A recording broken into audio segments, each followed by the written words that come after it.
Ladies and gentlemen, hello and welcome. This is Broman, and we are having the grand finale of the LFL KC against Misfits premiere. This is a long-term rival that we had for a long period of time. We've seen everything, all the back and forth games, all the spring season, spring split games. We've seen the triumph of Misfits premiere just recently in the Summer Cup. And now we will see these two teams collide yet again one more time in the grand finale. And this is going to be truly awesome. I apologize for the delay that I had, but unfortunately, let's say the live, it's a little bit more complicated, especially if you're not doing this full time, as I am fortunately not just yet. But ladies and gentlemen, without further ado, as you can see, I'm now the face of all the players. But I'm not playing, and I'm going to be your caster for today. And hopefully we're going to see a lot of brilliant, amazing and exciting games, ladies and gentlemen. I'm super excited to finally drop into the action. Minding you, this is a different time that we had our split finals, the summer split finals. So the meta has changed a little bit and going towards the world's meta. So I am expecting to see a lot of different picks that we have seen in the summer split, but hopefully we're going to go straight to the bans as soon as possible, as both of the teams are getting ready to finally collide. And of course, this is a very important match for both of them. As I have just stated, the rivalry was so incredible and so high. Both of the teams have shown absolutely amazing gameplay throughout the time, and especially KC are facing now a very important challenge, as they're one of the, well, I can't say one of the most important, but a very important asset, to say the very least, has been signed by Fnatic, as he has completed his split in the LAC, the summer split, and now is performing at the world's stage, at the grandest stage of them all. So with Cumbershard joining the KC, yes, you can't say that they have started to play worse than that, but it's definitely there is a way to feel that Adam is missing, because you can see that the lack, let's say, of the those extremely big and amazing plays that Adam used to do when he was in the KC and still doing now in Fnatic. But without further ado, ladies and gentlemen, I welcome you to the ban phase, as we see the first ban already hitting up with Aphelios against Woolite. Rise going in and out, let's say, Forsaken. Thrash immediately joining the bans. Pretty much all the standard that we see momentarily. There's nothing to be very surprised about. Roaming and very powerful mid laner. Forsaken, something that he gets denied almost immediately, as we have seen he's quite a professional playing those ones, and momentarily I'm sorry, yes, Saken, and we can see, I think the production team got it wrong. Yes, now they do not have this wrong, and because I was confused because of the name staples at the top of the screen. But anyway, so Saken is very comfortable with those picks, and you can see why Misfits decided to get rid of them as soon as possible. And Mumu and Lee Sin joining the bans for Misfits, as LeBlanc is the last ban for KC. Of course, Mumu now being played as support, especially with the rework of his Q, that now he has 2 shots instead of just 1 biting. It's very important to keep it up with what we've got, so nothing really to be surprised about. Jarvan, the 4th, is going to be one of the first picks,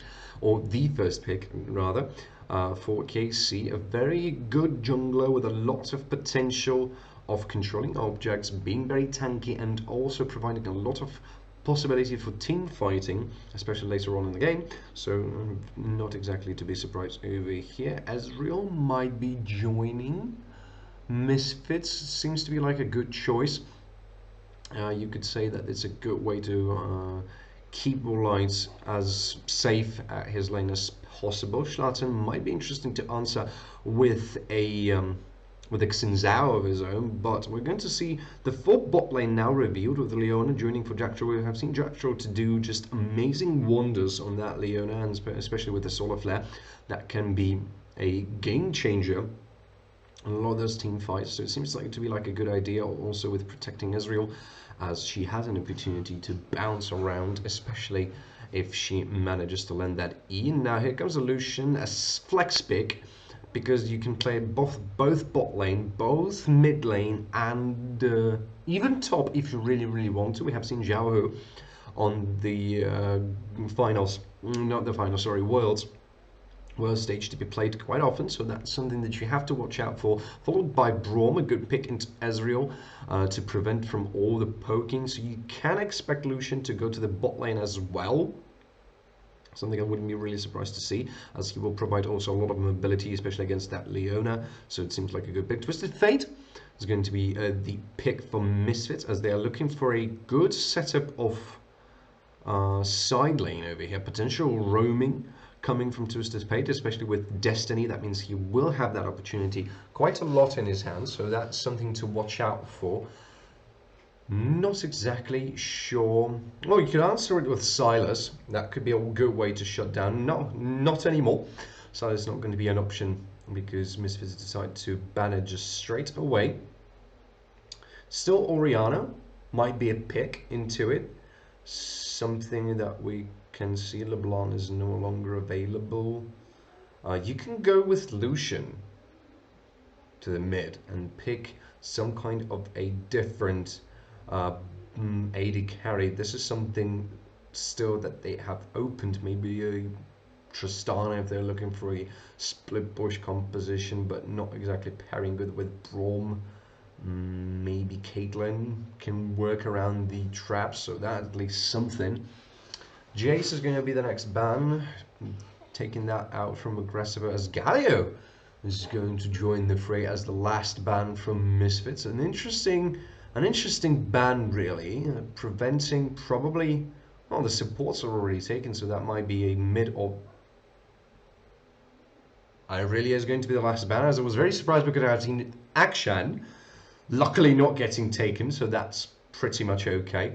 As maybe we're going to see a Graves into jungle, an extremely good jungler. We have seen Schlatten to play a lot of Graves in the spring split, so he's going to be very, and even I think in summer split as well, so he will be very familiar with that pick in case they're going to go for it, and yes, they will. That's not something to be very surprised about just yet. It seems like Misfits are going with the pretty much of a standard comp that they can go for, and they are just happy if this is going to work. So seems pretty much all right. Now we're going to see okay, Kennen for Cabochard, an extremely good and well-rounded team fighter.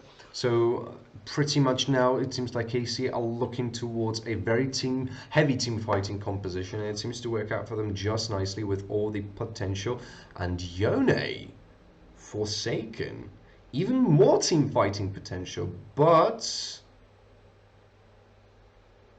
Zoe, now he's trying to well, pretty much Yone seems to be like the best pick because he goes and pairs well into the team fighting composition. Yes, he's going to be locked in, so it seems like they were just playing and fooling around. Not particularly surprised to see that as well because of the sealed fate. It's going to provide a lot of different angles of pressure to Misfits, as they don't have that much of very powerful ultimates going on around, as KC do have momentarily. They're going to answer it with a Gnar, so I would assume, yes, this is going to be a Gnar into Kennen. Seems to be like a good idea. Also another ultimate that can provide a lot of very good setups, and even though, yes, you could argue that KC are having a little bit of a heavier team fight potential, there's a lot of roaming coming from Misfits, as they can move around the map fairly quickly with both Gnar, Graves, Twisted Fate and Ezreal, so it seems like a good idea with all things considered. So even though KC, yes, they do have the Cataclysm, they have the Sealed Fate, they have the Glash of Fissure, they have a lot of different ways to engage into those fights, but it just seems so that Misfits are having a little bit of more board control, and they're able to catch their opponents off guard at this stage of the game. And we will see that which one of the team composition is going to work better just in about a minute, because we are heading into the Summoner's Rift. So ladies and gentlemen, I'm very happy to welcome you to the grand finals of the LFL. It's Team Misfits against Misfits Premier, to be precise, against Cabochard. What am I talking about? Against KC. Excuse me. But yes, so I would like to welcome you to the Summoner's Rift as soon as possible. Not sure if I can say anything more about the matchups, as it seems to be relatively clear and straightforward. There's nothing really to think about unless we will go to the Summoner's Rift. And finally, yes, we will. Again, it just seems like both of the teams went with a little bit of their comfort picks, with just a few different additions that you could have had. So it just seems to me that we are going to see a lot of team fighting with Misfits. They need to play around those ultimates in case they want to win at least some of the fights in there. Finally, ladies and gentlemen, I welcome you to the Summoner's Rift. This is KC, or Carmine Corp, against Misfits Premier. It seems like we're not going to have any kind of a cheesy level 1 tactic, so seems to be pretty much alright. Both the teams are just now trying to find if there's going to be anything interesting for them in there, although as I just was talking, seems like Misfits are interested to try to go for some kind of a cheeky invade here. Not going to find anybody just yet. KC have moved themselves around the map relatively fairly nicely, but they will be able to take that red buff from Syncroft. He's not going to be particularly happy about that, as he's going to come back, so maybe not the best of the things for him in here. Although Woolite and Jacktrow, they will lack just a little bit of experience in here. Schlatzen continues to just happily farm in the enemy's jungle, and he can do that without any kind of a problem, so it just seems to be perfectly alright for him. Both running Conquerors is pretty much almost the same runes with just slight difference in there, so they will both be very impactful on the map. Schlatter and Syncroft, they won't see each other just yet, but Syncroft seems to be okay now. On to Certus Aiken. We're not going to find anybody because Certus using his flash to get away. And now some more pressure is going to be added to the lane, but Seiken will be a little bit punished for that, just because of the fact that having a good range is something that pays off. We have a pause relatively early in the game, just barely 2 minutes and 30 seconds, and here we are already having a pause. Let's hope it's going to be a lesser one, as we are going to go into the game. But coming back with what we have just seen already, so we know that Syncroft is going to be slightly behind. He doesn't have his red buffs and he doesn't have his razor beats. Is it good for him? Definitely not, because he didn't went to the enemy's jungle. That means he will lack gold and he will lack experience. They went for a gank, for the level 2 gank on the mid lane. Didn't find a lot of success except taking the enemy's flash. But Twisted Fate is still a Twisted Fate. He can bite back in case he needs to, and as you can see, he is able to harass Seiken quite nicely, even though he has a bit of a poke himself, if you consider the shadow and then the damage that the shadow brings. Poke. Now, although Schlatzen, he was around here, he didn't have to go there because Certus was relatively alright. He went away with the flash and dodged the knockup from the standard, so that means he's relatively safe. Schlatten didn't have to go anywhere, and he can continue in farming his top side of the jungle and then go to the bottom side, which will provide him with an opportunity to see Jarvan in there. Now, Graves is extremely lethal in the close quarter combat, and especially it's going to be even a bigger amount of problem for Syncroft in case the Misfits Premier's bot lane is going to push in the lane. That means they will be able to respond as soon as possible and try to contest Scuttlecraft on the bot side of the map, or even try to pick up a kill on Syncroft in the earlier stages of the game. Now that basically puts Misfits a bit of ahead, despite the lost flash. This basically everything that I just have said comes with a cost of only one flash, because Syncroft is now clueless of the fact that his bottom side jungle was cleared a little bit, and as he's going to find out just right now, because he's headed there, that means when he goes there, he will see that his Razorbeaks are being taken, his red buff is being taken, and he has two choices: either to go for his golems first and then go to the enemy jungle, or he will go there straight ahead. Now, the very important thing that's going to influence that decision is if he has anything on the bot lane. If his bot lane is pushing in and having a good amount of success of zoning out Ezreal and zoning out Leona, that means he can go to the enemy jungle relatively quickly, because both of the both bot lane will be able to move there with a lot of with quickness. Now, it's not exactly the best thing for him anyway, because of the fact that they play on the blue side and not the red side. That means they have a very quick access to Groms where they can fight, and it goes straight to the next place, next to the blue buff, basically. So that doesn't put him way too much ahead. So pretty much what he's most likely is going to do is to see that his jungle has been taken, and he will go straight ahead and take his golems, maybe go back to his top side, clear the wolves in case he just didn't, and then go for the scuttle crab at the top side of the map. So there's a lot of different possibilities for him to play this around, but still he will be falling behind, despite the fact that there is a way to try and work around this very unpleasant fact. Now, for Schlatten, he has a little bit of more choices on his hands, because he's now going to clear his top side of the jungle. He will go to the bot side of the jungle. He either will be able to catch Jarvan in there, or maybe not, depending on how fast he's going to clear all the things that he has there, and if he anticipates Syncroft going in there so quickly. Again, depends on a lot of different factors and decisions over here. But Schlatten is in a bit of a better and a different position, since he will be able to clear his top side of the jungle. He will renew his red buff.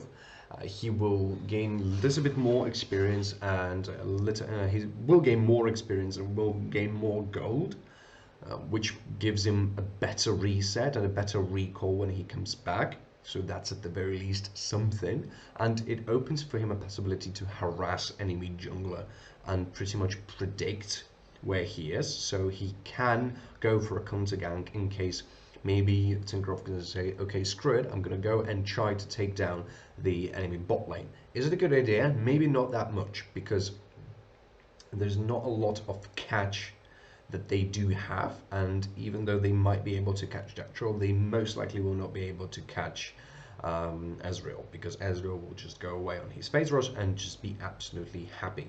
Chrono shift, not phase rush, chrono shift. But you get the idea. Is just going to jump away and feel relatively safe wherever he's going to be. So the knockup is not going to connect. Now Braum does need to connect his passive in order to get the stun in there. So that might prove to be just a little bit of a problem. So even though if Syncroft goes there and they do manage to find a good knockup on, let's say, on Leona and Jack Troll, and if it's going to work for them, I'm so happy my face is now covering this thing, because otherwise that would have been just a little bit strange. Apparently, French audience is very fond of Trayton, but by any means, if Syncroft will suddenly decide that, yes, I want to go to the bot side of the map, I want to go and try and take it in my own hands, then Schlatten has an opportunity to very quickly answer to that. With his dash, he's able to get over the wall, and he will be there very quickly with the level advantage. Most likely, he's going to be one level higher than Syncroft, meaning that they will have a little bit more of team fighting capabilities. Now again, it depends on the state of the bot lane that I have to tell. I didn't really look in there just yet, because I was too busy tracking the junglers. The pause is getting relatively bigger, so I think there's going to be some magic done by me so that we can move forward, ladies and gentlemen. Give me just a moment and we'll be back. Ladies and gentlemen, back to the Summoner's Rift we go.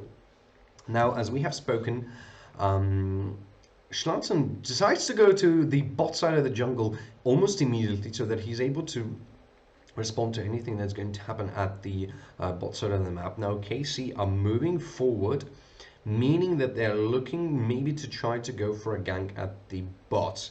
Jackjo is full HP, meaning he's able to do that. Now, Syncroft, he's going there because he now realized that he's able to do that, and he's not going to be spotted, but he will try and go for this Scuttle Crab. Now, is he able to do so? Absolutely yes, but Certus is already moving closer.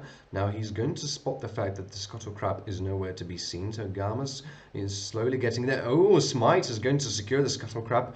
Certus was already here, and it plays not exactly the way that I was predicting, but pretty much closer to something that I thought. Now Certus having a little bit of farm and level disadvantage. And now Woolite might be in a little bit of a trouble. Xmati going with a very good damage onto Woolite. He's going to just chew on a health pot or drink it, whatever you prefer to do with a little bits of glass. And Scuttle Crab is not going to be contested because Syncroft is taking his wolves, meaning that pretty much we are back into the moment where both the teams are not really capable of doing a lot momentarily, because there's 40 seconds until the Drake is going to be spawned. Syncroft now might be interested to try and go for the red buff. He is going to go out almost instantly, recognizing the fact that he's not able to do that. Cabochard is getting pushed by Aggressivo, so there could be an opportunity to go in, but you know that you have Graves there, so it's not exactly the best of the ideas. Now we do know the opinion of the audience that says 70% for the KC to win this match and just 30 for Misfits Premier. Interestingly enough, especially if you think about the fact that Misfits... Oh my god, Jackjo now onto Tagama's being spotted on a ward. Do not back an award, but a Q will go onto Will enemies. He's not able to pursue his target as efficiently as he might be able to do. Now coming on Tagama's. Tagama splashes over the wall and will be able to get to safety, as we had some action on the mid lane as well. So it seems to be very successful with surviving that one, and Tagama's getting away just in the last second. Now Syncroft going on to Schlatzen, maybe even trying to go for it. There's a teleport onto the standard. That means that Seiken will be able to join the fight. Schlatzen uses his smite to get some HP back. With the gold card connected onto Seiken. Seiken tries to pursue Schlatzen, but the flash away will save him. Seiken might be now the one in trouble. The knockup is not going to find anywhere, and the gold card will secure the first blood. Knockup onto Certus, but Aggressive is now the one to pursue Syncroft. Syncroft is a little bit bothered in here, tries to get away, but there's not a lot you can do in the enemy grounds. Now Jackjo will get there to provide some safety for the rest of the team, as Certus will pick up the second kill for himself in that fight.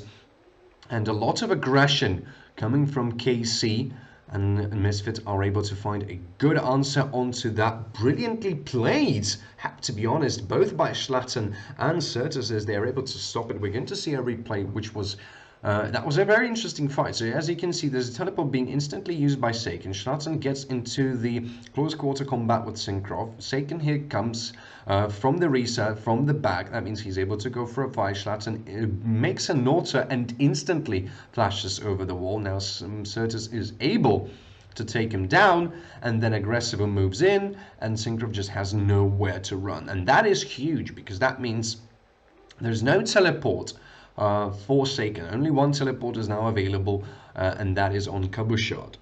Meaning that if they want to go for a fight, Seiken... Oh my god, in the meantime, here comes the Seal of Fate onto a lot of members. In the meantime, Certus is now dead. Jackjo might be dead as well because of Cabochard, and that's a double kill for KC as they take down Certus. A good shot turn on then, and will not be able to escape. That's a double kill for Cabochard.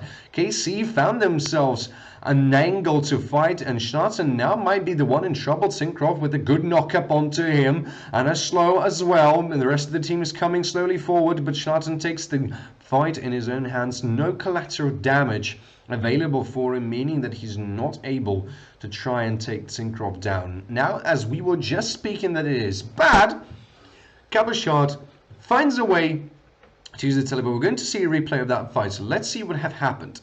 Tagamas going for something like a ward. Schlatten might be interested to try and go for a gang. Jackstraw with a very big beginning of the fight, and here the rest is history. An instant teleport on a ward. Destiny also used.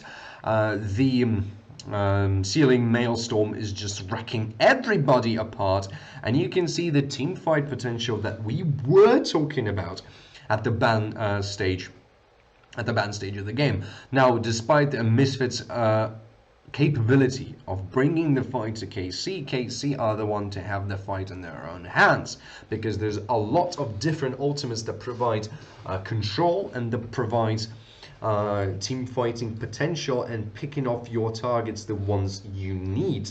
And we're going to see a fight for Herald. Herald is going to be started by KC. Misfits might be interested to try and work for it, but Aggressivo and Woolite are a little bit too far. Good knock-up. Now Jackstraw trying to get the fight to Seiken, but Seiken will be able to retreat with no problem. Herald has been taken. Aggressivo still not moving forward. Tagamas looking for a pick here. Not going to find anybody. Trusha Barrage going rather wide, not hitting even a single target. KC is secure a hero for themselves since the map is about to be resetted. And this is just huge now. Okay, Jackstraw and Schlatten, they're still here. Still roaming, and they might try to go for this dragon. Syncroft is still not even close to the side of the map. Aggressivo going very deep onto Cabochard and bringing a lot of damage onto him, also with the Gnar ultimate. And that just seems like he wanted very much to try and take Cabochard down. Was not exactly successful with that, but still very good harassment. Now Schlatten will bring down the Drake with no problem. A trade of objectives. And of course the Infernal Drake's always nice to have at your disposal. Seiken roaming, not roaming, but just rather placing a ward to the Herald's pit so that they can try to fight for the next one. And despite all the praise I gave to Misfits, it seems like KC have found themselves to bounce back into this game. The gold is absolutely even, but they have the Heralds. Well, not absolutely even, but it's pretty much even. With the only difference that Herald is at the hands of KC. With their team fight potential, one good team fight might result into few turret plates or maybe even a dead turret. Now that might happen just now. Xmati going on to Woolite, absolutely wrecks him and tanks a few tower shots, and it seems like this is the time to drop their Herald. Maybe not. Syncroft just helping his team to get a few turret plates. Here comes the Herald, yes, which seems to be the most logical thing to do, and just seems like KC are now the one in control of everything that is happening around the map. The first turret is going to be taken by KC, and Trusha Barrage will not find a lot of targets, or maybe Xmat. Whoa! With the help of Certus, here comes Destiny, but he's not going to find anybody but the sniper. Nobody have expected. Oh my god, Seiken makes it out with the sealed fate. Oh my goodness. Okay, so let's recap. Despite the fact that Woolite was killed by KC bot lane and the first tower has been taken, Woolite manages to find the kill with the True Shot Barrage, manages to take down and shut down, meaning he's able to at least make the difference between the gold of somewhat, at the very least. And here comes the True Shot Barrage. We're going to see the replay, and boom! With the help of Destiny, sniping is real, but unfortunately Certus wasn't able to continue on that little success. Well, not exactly little success, a lot of success actually. In the meantime, we have our mythics. And okay, maybe not the time for mythics. Both supports are making their way towards the top side of the map. Schlatten is here, resting.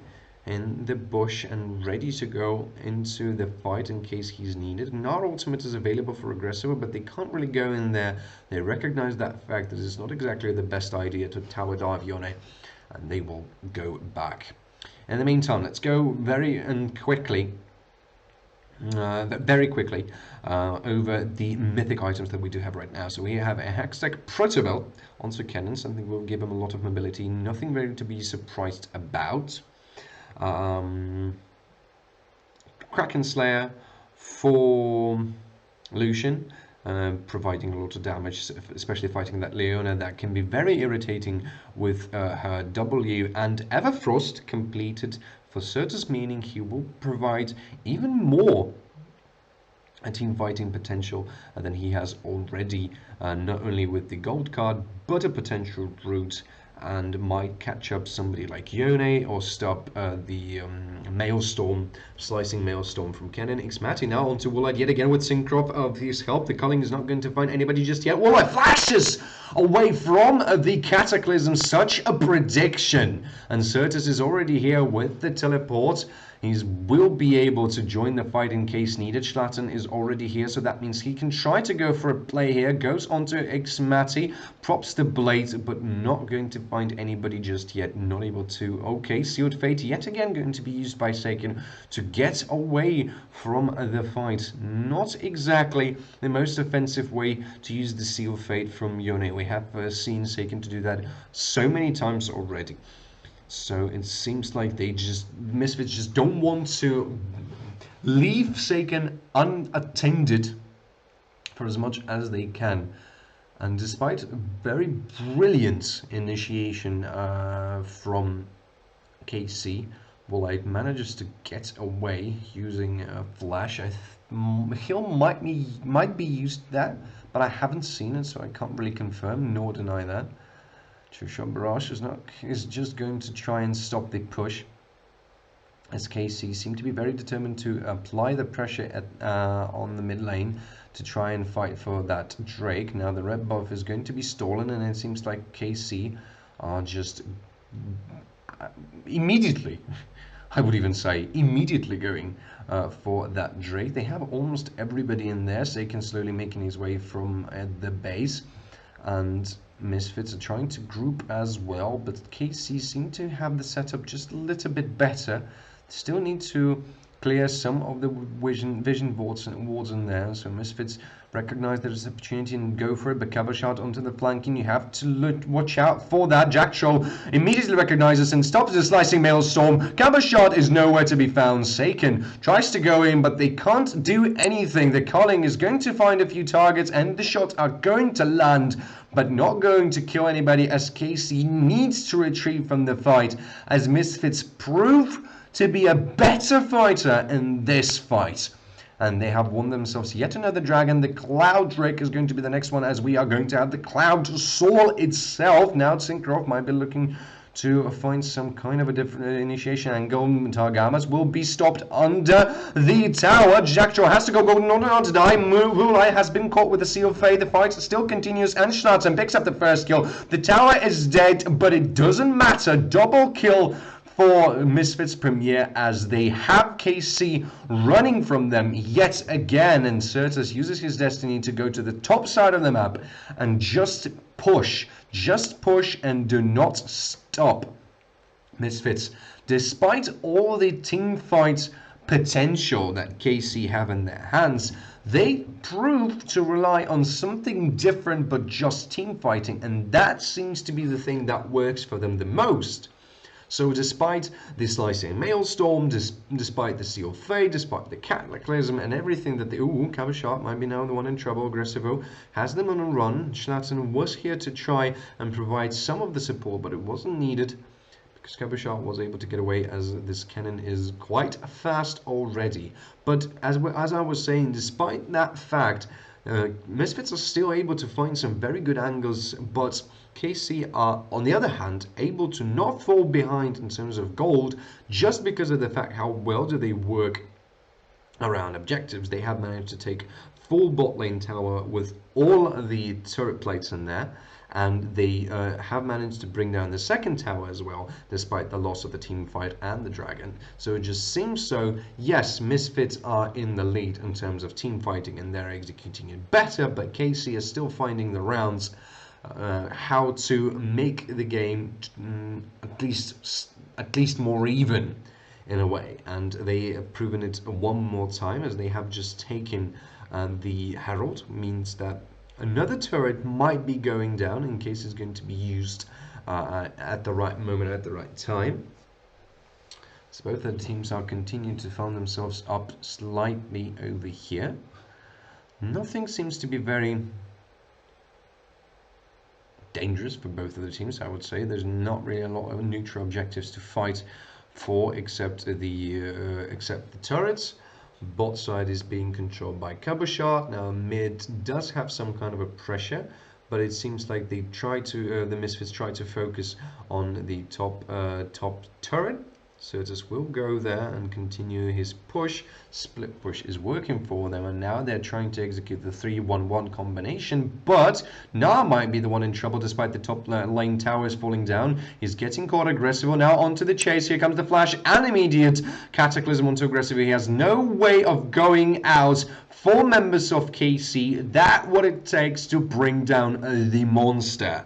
Aggressivo having his first death of the game, but because of that fact, the top side turret has also fallen down. A trait of a kill for objective, and 2 more items have been picked up. Xmati takes the Dominic's bow. That means meaning that he will be able to fight through Leona and Ignar much more efficiently with that item, and Solaris Locket has been picked up by Tagamas, meaning that he will provide some more sustain and some more survivability for his team, and will be able to basically defend his AD carry from all the burst damage that Schlatzen is able to produce with the full with his full kit. Now the Herald is going to be released. Misfits are already here to try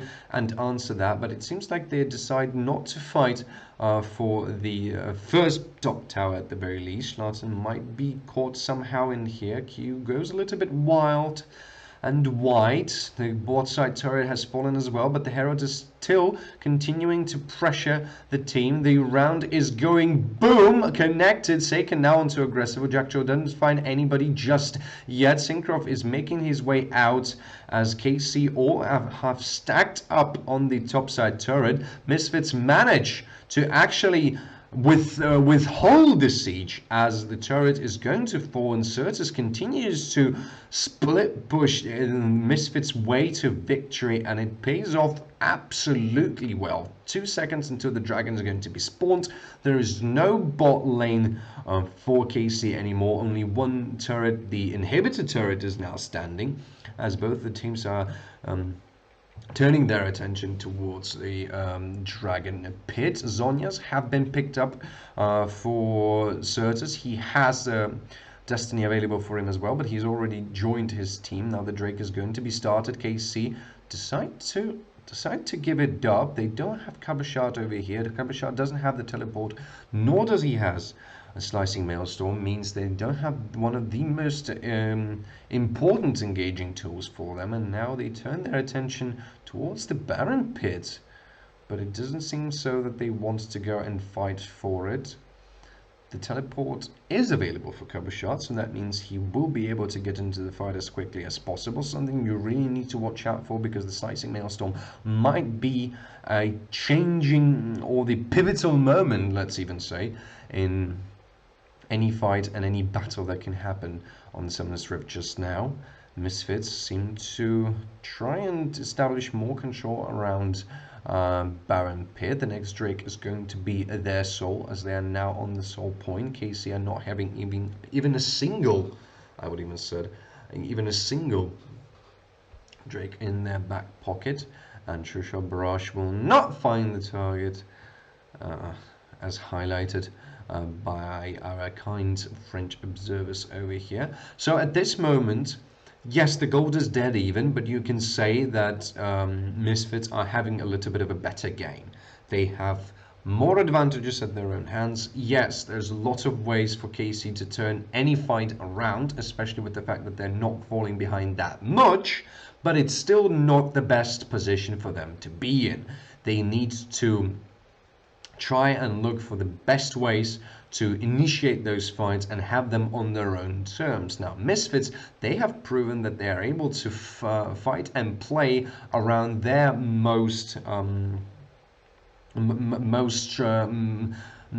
strongest sides, let's put it this way. They do have the Destiny. That means that you have an opportunity to try and find some kind of a sniping kill onto Woolite. They have collateral damage and all the damage that Graves possesses. They have the Ignar ultimate that can bring them a lot of joy and happiness. Also, this might be caught in here. Syncroft onto the offensive. Gold card is going to find the target, a little bit of Poe going on to Synchro, but he's quite tanky already, but not having any magic resist items just yet. So, yes, Misfits do have a lot of team fighting potential of their own, but what they do have most importantly at this point of the game is the ability to split push. We have seen Certus to just go and push the enemy lane to oblivion. That's what he did with the bot side. Now he can turn his attention to mid side, he can turn his attention to both top side and try to work around side lanes, which will bring a lot of positive influence for Misfits on this game. It gives them a lot of pressure and it limits KC's options to work around the map. Now they are losing the map control quite heavily over here because of this fact. Despite all of that, they can still try to fight for neutral objectives. They have the Baron and they have the Dragon that's going to spawn in 1 minute and 50 seconds. Now it's something that they need to fight for because otherwise this is going to be a cloud soul for Misfits, and this is something you don't want to give up because it will provide even more opportunities for Misfits to fight in those team fight. Now, okay, Jaktro going on to Tagama. Syncroft is going to be there. Solar Flare is going rather wide. Double teleporter coming from KC. They will be able to get into the fight. Jaktro has to flash away in order to try and survive. Jaktro is already nowhere to be seen. Collateral damage doing a lot into this fight. That means that Misfits can try to work a little bit more now. Seiken going on to Certus. Not able to find anybody just yet. Comes back. Schlatson with a very aggressive flash forward. Might be punished from that. And he is. Calvashell with the flash forward and the slicing maelstrom overall. Now KC are turning the fight into their own favor, something that we've just covered. Seiken on to pursue. Gold card is going to stop Seiken, but will not stop KC from taking that Baron. Beautifully played from KC, and this is something that we've just talked about. Yes, Misfits do have those ways to play around their strongest sides, but they cannot play around, the brute force of KC's team fighting capabilities. And we've seen this just now. Yes, the collateral damage connected did a lot in preventing KC from going forward. Did it stop KC from taking all the kills? No, it didn't. And you can see here, Jaktro going onto the offensive, picks up Tagama. Solar Flare going absolutely wide onto Xmati, giving just a little bit of a slow. Jaktro has to flash away, also burning with Ignite, and the culling connecting all the way through. And despite all the damage provided, in the meantime, we're going to have some kind of a fight. Replays going on, but the Dragon has been spawned, means there's going to be yet another fight. Trusha Barrage is going rather wide. The Dragon has been started by Misfits. KC now looking for some kind of initiation of their own. And now Xmati with the culling, it goes rather wide. Collateral damage doing a lot of damage. Okay, Dragon has been stolen. Now Misfits are the one to pull the trigger. Destiny comes in, not going to find anybody just yet with the Neverfrost. Here comes the Seal Fate from Seiken going rather wide yet again. Xmati tried to initiate into the fight, flashed with the gold card and the Gnar ultimate, providing Misfits with a lot, but they have lost Certus in the process. Now Xmati and Seiken, they do need to retreat, but the job has been done. They have dragged the game for next 4 minutes at the very least, and have provided some time for them to work around the map just for a little bit longer. Seoul has been denied.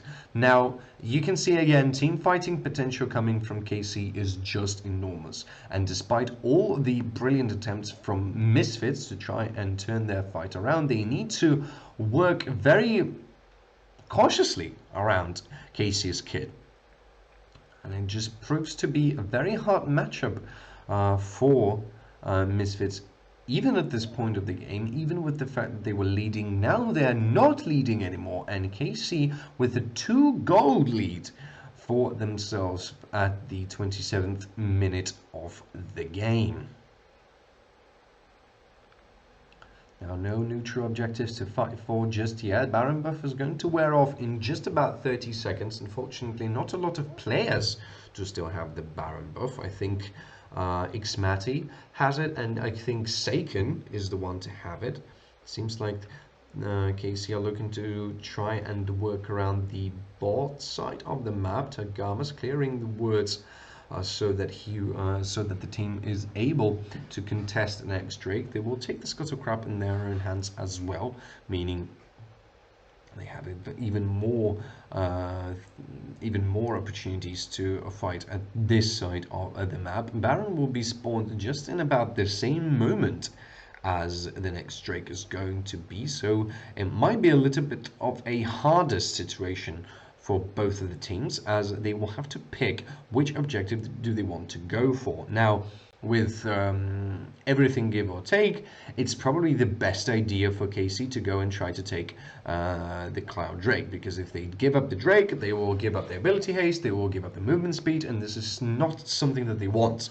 Now, on the other hand, giving Misfits opportunity to pick up Baron is also bad, because that means that Twisted and Fade can go and split push. He will provide maybe 1, maybe even 2 towers, depending on how fast KC will be able to react on this, and also more damage coming from that Graves because of the Baron buff, and so on, so on, so on. So it seems like a tough choice for KC. Now, Misfits, they can play around it and try to force KC to make a decision. What do they want more? Do they want to prevent them from taking the Cloud Soul, or if they want to give up a Baron?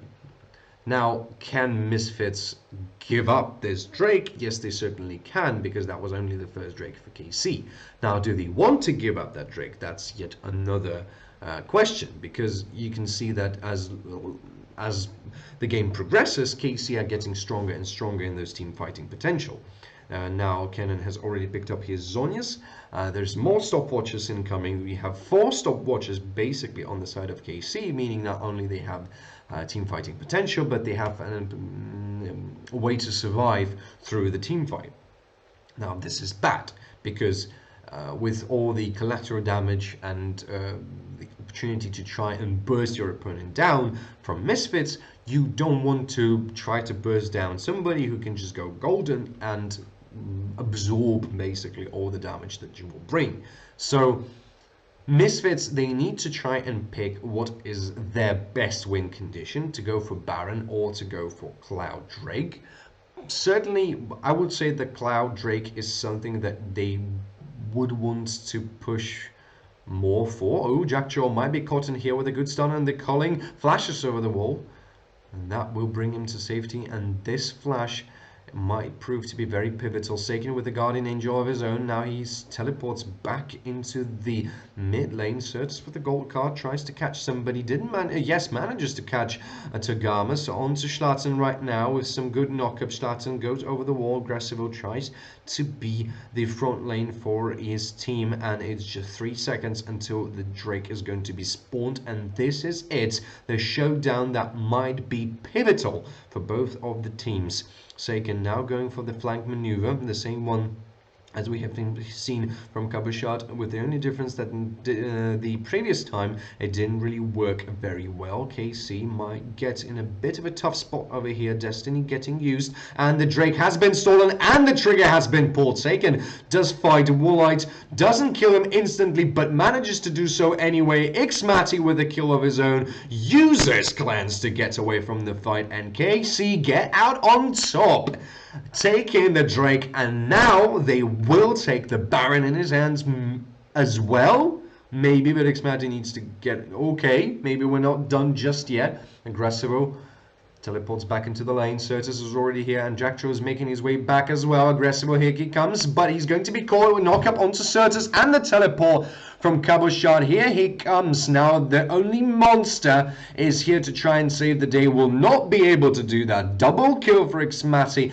Jacktro has just to look on his teammates to fall, as the Baron will be slaughtered as well.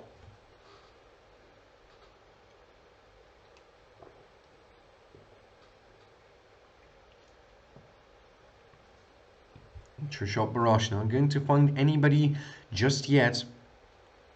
Will not steal the Baron. It is not the clutch moment for Woolite, unfortunately, but now they need to work around and drag at the game themselves. So the opponent does have a lot of team fighting potential, has the Drake, and also has the Baron.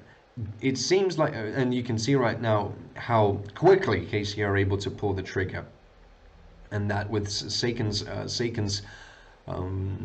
flanking of Woolite, the damage is just not there. Well, I mean, it is there, but it's not enough to bring KC down. So now they need to try to work around the same engage. Yes, they don't have all the cleanses and all the flashes. Basically, nobody except Tagamas has flash on the KC team. Yes, that's at least something they can work with, but Misfits doesn't have a single flash of their own as well.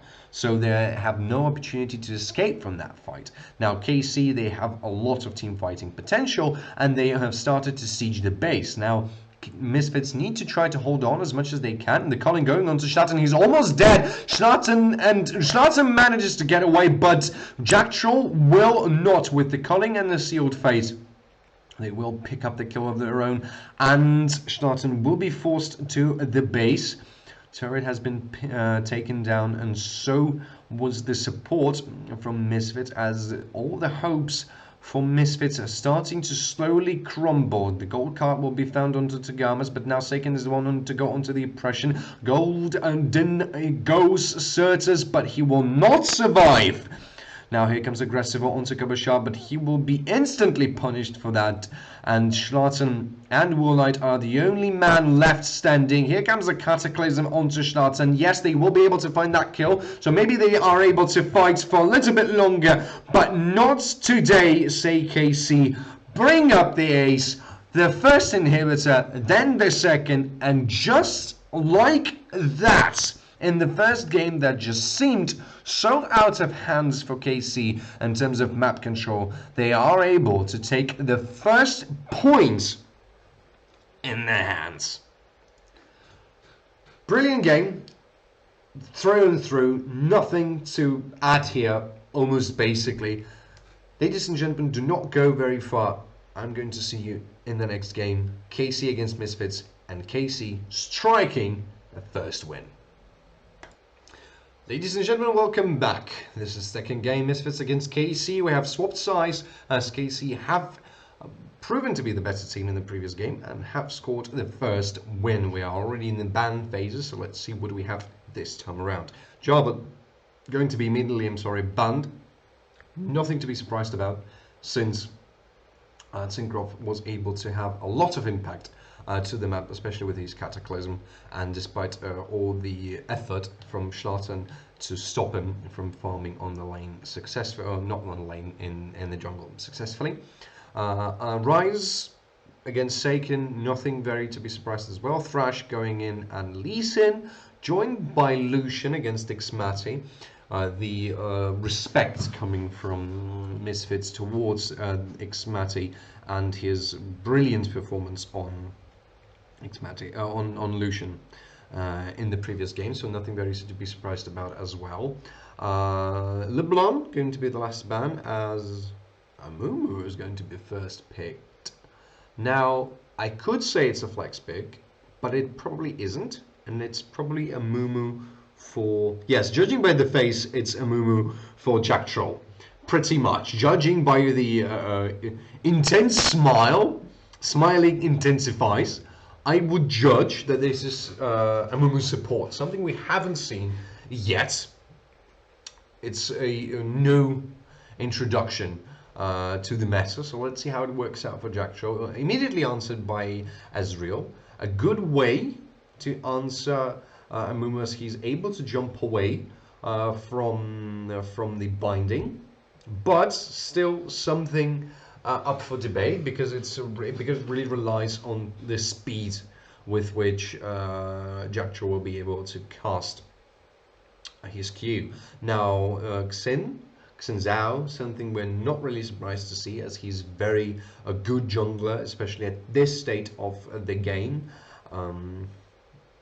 Could be followed up by Graves yet again, by Viego even. He's not exactly in the best state as he is even at Worlds, but still at least something. Olaf. A flex pick, because we have seen Adam to play Olaf at the top side of the map, so it might be at least something to work with, but judging by the Ghost, I would say it's for Schlatten. It's not exactly the flex pick that you would expect, so it seems Olaf Jungle, I would say, depending on the next picks pretty much, but I don't think it's a flex. Now the last pick is going to be yet again Twisted Fate. Certus was quite successful on that, despite the loss that they had, and it still gives them a lot of roaming potential, yet not that much. Okay, Silas, pretty much of a standard issue answer into Twisted Fate, an opportunity to steal away Destiny. So that's a lot of potential in the team fight, in roaming as well. You can steal away Ragnarok, you can steal away the Curse of the Sad Mumi. So there's a lot of different ways how you can play around it. Jace yet again is getting banned for aggressive, so that he cannot go for a huge poking matchup and provide a lot of damage to the team. And now it's a big question, what's going to be banned by Misfits? Do they want to try and ban those picks for KC or not? Braum, yes, they are showing even more respect right now. Ophelia is going to be the last ban, paired nicely, I would say, with Amumu.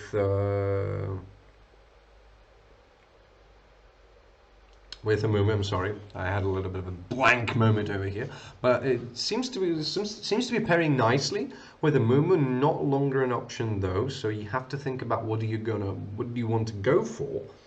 So that's a bit of a question. Rakan banned from Tagamas again. Seems to be like a good choice. We have seen Tagamas to be very successful in Rakan, so it seems like a very big priority for Misfits to control the bot lane. Now it's a question of what case they're going to come up with. That's Tryndamere top, isn't it? It might not be. It might be Tryndamere Forsaken, it might be Tryndamere mid. We have seen that Tryndamere mid is a new meta in a way. So it's a possibility that they want to go Tryndamere mid and throw Silas at the top side of the map. Now it seems a little bit wild, but they can still go for it. Tristan is going to be last bot side pick. Now we're going to see if it is Olaf top or not. I'm not sure. Both. And he's running Ghost. I think it's Tryndamere mid. Judging by the Ghost, because Silas needs teleport, that's for sure. Kennen for Aggressivo. They're going to answer with something that Cabochard just have played. Okay, no, it's going to be Camille. We have seen Aggressivo and Camille. He's very successful with that pick, so it seems to be like a comfort pick for him. Now, Mike, ooh, is it going to be Pike? Is it going to be Pike?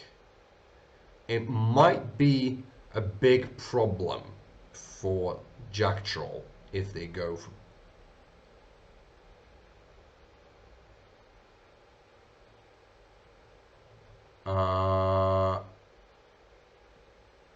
Is that Silas? Is that Silas support? Okay, so let's try to recap all that have happened.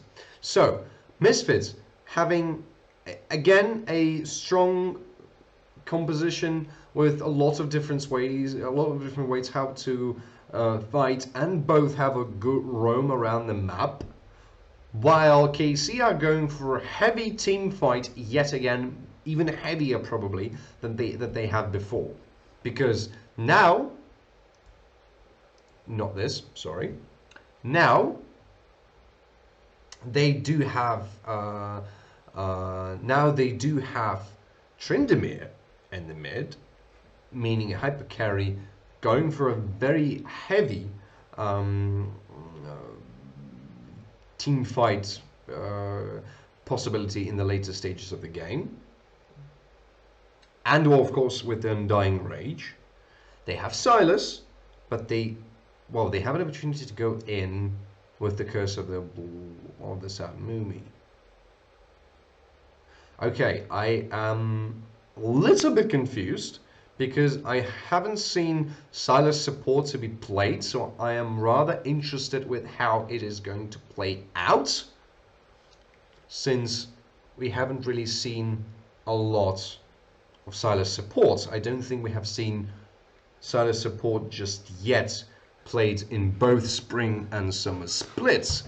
I haven't even seen Silas support to be played at the both play-ins and group stage of Worlds.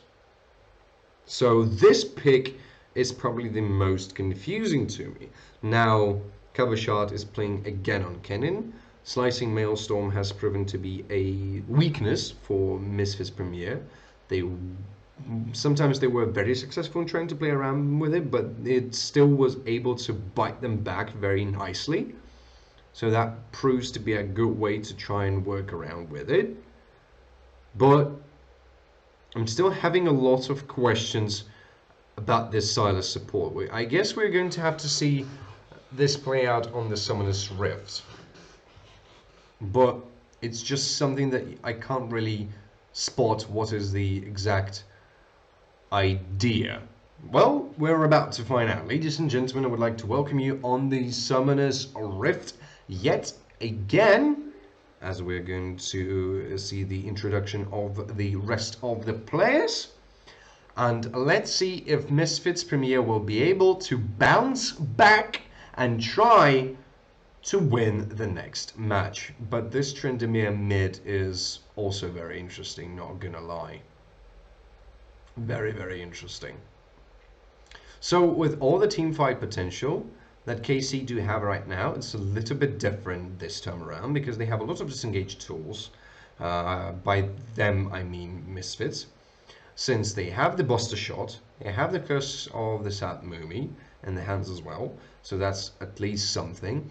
Tagamas is able to dash into the opponents, but with binding is going to be just a little bit more successful, I would say, at least in a way. And Ragnarok will provide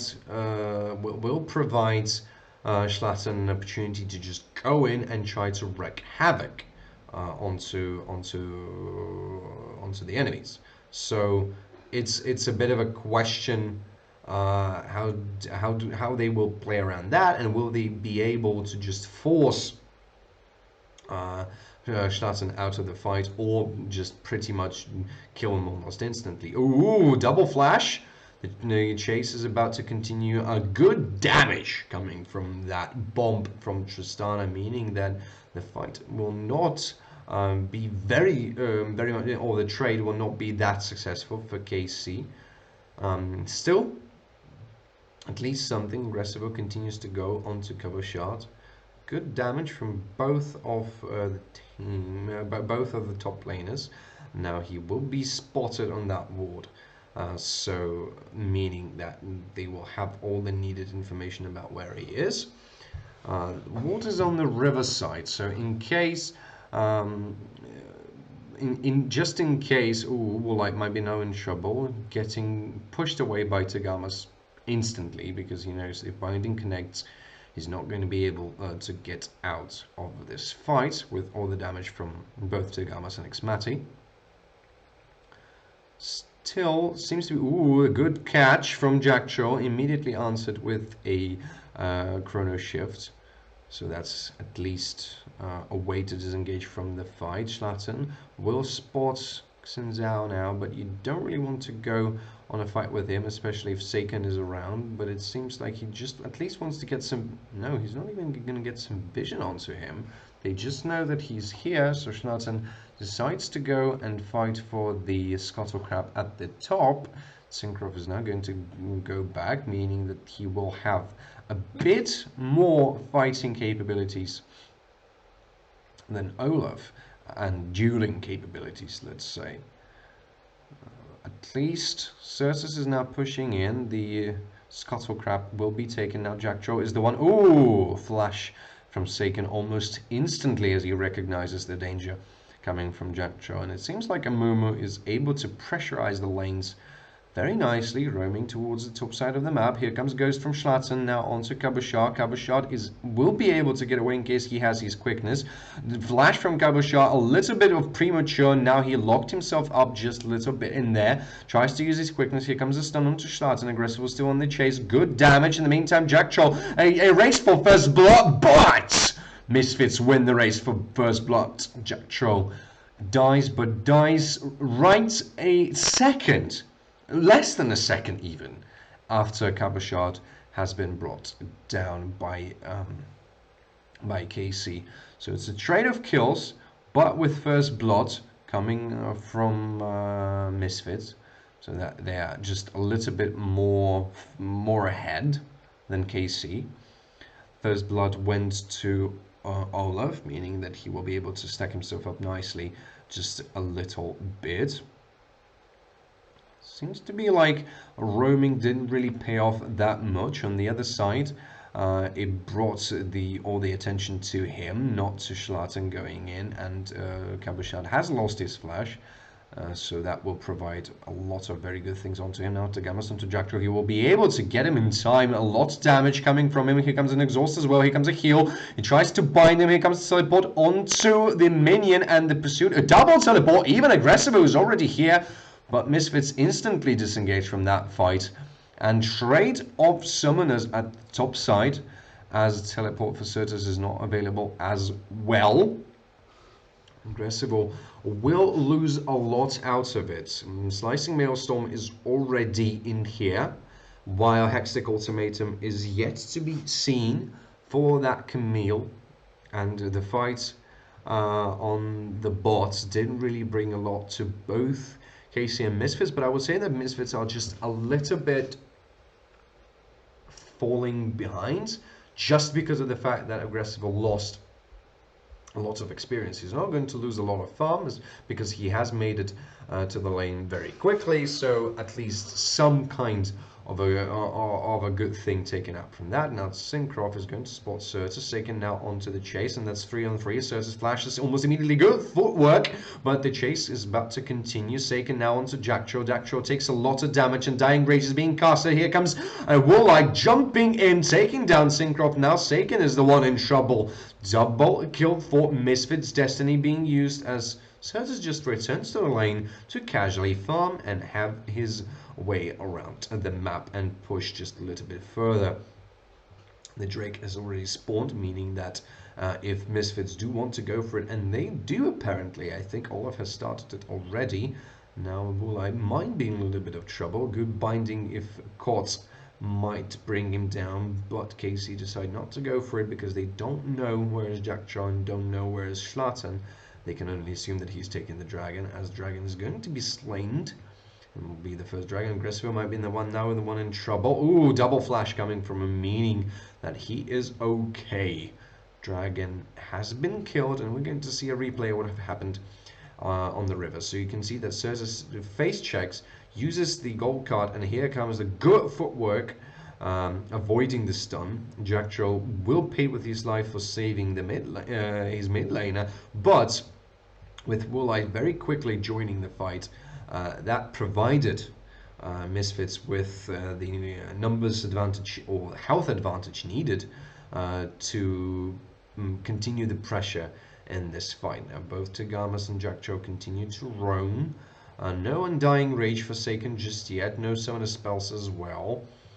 Schlatten is here, aggressive. Going onto Kabashar because Schlatten is already here. Used his Ghost as well. Now Kabashar might be in trouble. He has the teleport available, but he's not here just yet. That's a slow, and the damage will be done. But Jackjo might be the one in trouble now. Tagamas onto him with a good damage, but he's not dead yet. Certus body blocks his teammate and saves him from all the potential damage coming from Tagamas and Seiken. Again, the exchange might have happened as it did at the early stage of the game, but it didn't happen just yet. Kabashard will return to the lane very quickly and will not miss any farm just yet, and will be able to catch up at the very least, despite the kill that have happened on him. Now Misfits seem to be in a much better spot than they were in the previous game, but we have seen them to be quite fine in the previous one. They still have lost it though.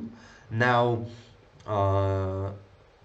looking at the gold difference, it's 1,500. Also, the Herald is going to be taken just now. Seems like both of the teams are starting to move towards the Herald. Sagamas is here, Kabashard is here. Aggressivo going on to Kabashard with a Hextech Ultimatum as well. A Slicing Maelstrom is going to find only one target. Now Syncroft is the one to go in, trying to fight as much as he can. Still lives. Here comes Tagamas with some help. Aggressivo will be taken down in the same turn. So does Xinzao. Here comes Destiny. That means Cert is able to join the fight as soon as possible. Exhaust onto Schlatter, meaning that he cannot continue the chase. Trushel Barrage almost got everybody down, and the heal is not going to save Schlatter as he is being dead momentarily. Certus goes golden in order to try to survive, but he will not survive through that fight as KC turn this fight around. Warrior has to flash away in order to get to safety, and Woolite will survive despite all the attempts from KC. The Herald wasn't taken in the meantime, and now KC, the one recognizing we won the fight. Now let's go and fight for it because we can. No Undying Rage. Aggressive decides not to pick up a fight just yet because he realizes that the rest of KC are already here. They taking the Herald in their own hands, and they have it. And just as we have spoken about the goal difference, it was cut to 1,000 rather than 1.5. And the Herald is now at the hands of KC, meaning that if they want to, they can, and if they will be able to, they can reduce the deficit even more and potentially become even more powerful. Now Schlatten is on pursue onto Syncroft. Ooh, slows him down, continues to go onto him. Good damage coming onto Syncroft. He will get picked here, but Seiken and Tagamas are now the one to join the fight as well. Good binding, but Seiken gets away on the E. Miu Trisha Barrage onto Jackjo. He's almost dead because of the empowered Trisha Barrage with the W. Now Certus flashes over the wall. Seiken now still in the chase. Slow coming onto him, but the gold card is here. Boom, you're stunned, but Certus still tries to fight because Woolite is able to bring at least some reinforcements with all the damage that he's able to provide under the gold card. It's going to go on to Minion, and trade of kills was a successful pick onto Syncroft, but Jackcho was harassed in the fight yet again because of the empowered Trisha Barrage coming from the W from Ezreal. And again, as we were speaking, the goal difference now slowly moving to, well, no, it's still around this 1000. Syncroft might be caught in here as well. Has the Crushing Guard though, so that means he can fight. And so he does, flashes over the wall. Now, blue buff is in a strange place. Oh, okay, not anymore. But, Crushing Guard and Flash being taken from Syncroft. That means he will not be able to contest this Drake so successfully, as the Ocean Drake is already standing and waiting to be taken. Seiken is now onto the chase. Not a lot of damage and not a lot of poke coming out just yet, but they won't deny that Drake just for the time being. They respect the amount of damage coming from Seiken. They respect the Undying Rage. They respect that if they try to fight for it, they might not be as successful as they would like to, and Aggressivo might be the one to get caught. I think he doesn't know there's a ward here. He tries to get away. He will be able because of the flash, and he will get away from here. But in the same moment, they know that Syncroft has the top side of the map, so they take the Drake happily, which is the second Drake for themselves, and will retreat. Now Herald has been spawned. It will bring down the whole turret, so Aggressivo knows that he needs to stay back because the first turret has been fallen with all the gold with it too. Now there's no that much deficit coming from KC. The 1000 is slowly going down. It's almost 1000, but less almost than it was before that was slightly more than 1000. Now it slowly moves less and less. Turret plating has fallen, meaning that there's no more big gold coming from everybody. And we can see the differences now. So you can see that yes, Schlatten is in a very big lead, but Silas is in the lead. Tristana is in the lead as well, so that's at least something. And Twisted Fate, thanks to his passive, is able to catch up with Seiken with relatively well. So Misfits are, in this particular moment, they're strongly in the lead, thanks to the amount of gold that not Synchro but Schlatten has in his back pocket now. Seiken and Tagamas. It seems like Misfits are looking yet again for some kind of a good pick onto Syncroft, but Syncroft is not here yet, and he's bringing the rest of his team. Scattercrap will not be contested by KC. They recognize that they're not able to do that just yet, and they slowly back away. Seems like both of the teams are trying to look for some kind of a reset because both of the teams desperately need it. There's no neutral object to fight for just yet. Schlatten uses his ghost to get away as soon as possible, and will be able to take down the turret with ease because he is at Tristana.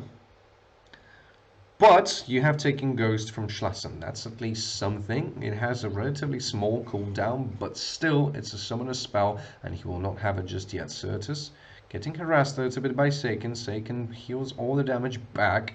Still gets harassed a little bit, but not as much as you could have possibly thought. And KC look for a play at the top side of the map. Now, can they do that? They definitely can, but they need to catch up with Aggressivo as soon as possible. Certus is already coming as well. Aggressivo stays in lane a little. Okay, Destiny coming in. That means that they know about the plans of KC, and KC have to go back. That's an interesting way to use Destiny. Pick into the bush and see, okay, Jack Troll will be spotted by the Oracle Lens. Good damn it. Ooh, Certus narrowly avoids being binded by the chains. So at least for now he seems to be in a safe moment, but there's a good damage coming from KC. A lot of good poke, especially from that Ezreal. You need to watch out for that as much as you can, and both teams are just going to reset. I think Herald is about to spawn at the very least, and in 1 minute and 30 seconds the next Drake is going to spawn, which is going to be a Mountain Drake, something that Misfits desperately need if they want to try and fight around what they have in this game. It seems like Herald is not going to be contested by KC because they won't be able to make it just in time. Syncroft is here, but Herald has already been taken, and Suning that won. They didn't win in 2020. I don't think they did. Wait, who won? I think that was Daewon Kia. I think that was Daewon Gaming, not Suning. Suning were in the finals, playing against Daewon Gaming. Okay, my memory is just very bad. Regarding, let's see what do we have on board right now. 1,500 goal deficit for KC, something we have seen throughout the few stages of this game. Herald now in possession though of Misfits, not KC, because previous time we had this, KC were the ones having Herald in their hand. They can't use it as efficiently now because there's no turret plates, but they can try to bring down at least 1 or 2 towers, so that's at least something. 15 seconds until Mountain Drake is going to be spawned, and all members are slowly making their way towards there. Cabochard is still pushing top, but he has to teleport, so that means he will be able to get in the fight as soon as possible. And Misfits are now just trying to look for some kind of a pick game over here, shoving the lane, dropping the Herald as well, bringing all the attention as much as they can. They will be able to take down the... No, they actually won't, I think. No, the turret is going to stay. Seiken now going for a flanking maneuver. Misfits are now in trouble. Aggressive manages to get over the wall. Here comes the curse of the black enemy that was stolen, and brilliant combination coming from Cabochard, but Cabochard is going to die. No, he's not, because of the heal. And now Seiken, the one in pursuit. Yes, he will take down Jack Troll, but he had to use Undying Rage to just stay in the fight. Here comes Hextech Ultimatum onto Syncroft. He will try to save himself with Aggression Guard. Here comes Destiny. Certus will be able to get... No, he's actually... Yes, he will be able to get back into the whole fight.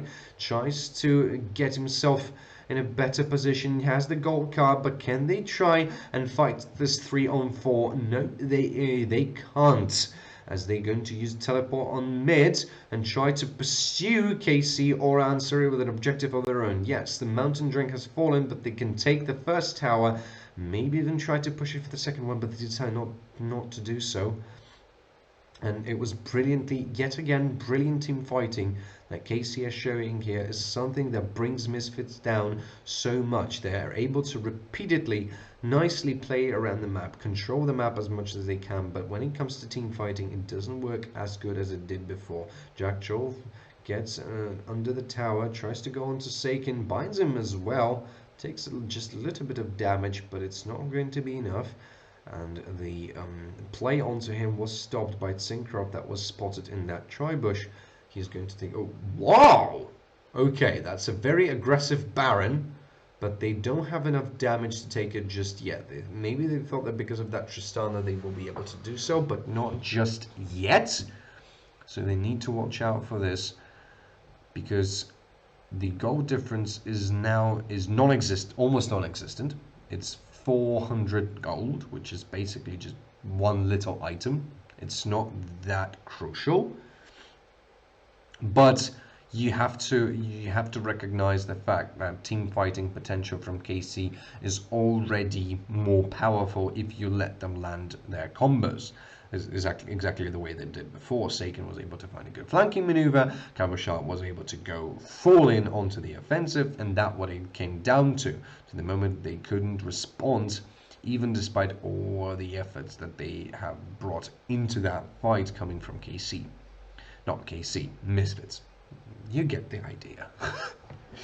You don't need me here to cast the games for you. You still get all the idea needed. Anyway, now KC moving on to the offensive into mid tower. Won't find anybody just yet, but Schwarzen might be the one found in here. Good slow onto him. They're trying to bring him down as much as they can. Popcorn is going to be used. Here comes Destiny onto Seiken. Seiken has his Undying Rage. Schwarzen with the Ragnarok trying to get away. Will not be able. He's taken down under the turret. Here comes the Hextech Ultimate, and that means Syncroft is dead. So will be Seiken, and just like that, the fight might be turned around. Aggressive continues to chase. Not able to find anybody just yet, and Misfits are going to back away, and they're happy with what they've got. They've got the shot down, they've got Syncroft. It's good, despite Schlatten being dead. Now KC might be the one to go on to Jack Troll. Manages to get out from the True Shot Barrage, but didn't get out from the Shuriken. Now it's 2 on 2, not 1 for 2 as they have hope. Okay, Togamus going a little bit too much in here. Not going to be saved from the Buster Shot. No exhaust on that little Yordle. Yordle never sleeps. And it seems like by the pings, Misfits are now looking to try to take that Baron. There's almost no. There is a Vision Ward in there. One Stealth Ward. They need to check it first. Okay, the wall started.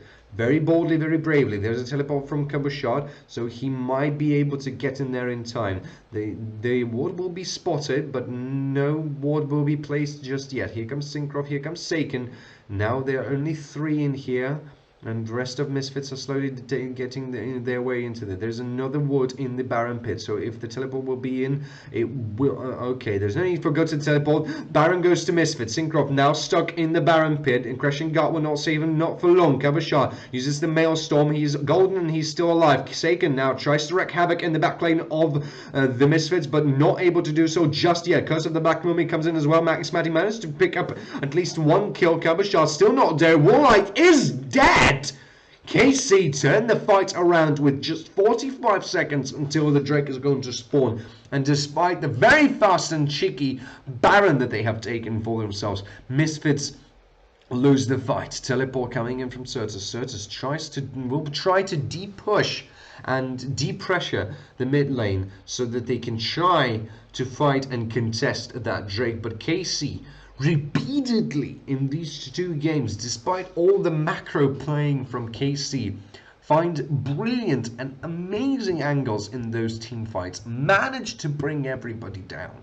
And ooh, there's 3 award pickers from Oracle Lenses. I'm sorry, for 4 of them actually, not even 3. That's interesting. Anyway, Destiny has been is now casted.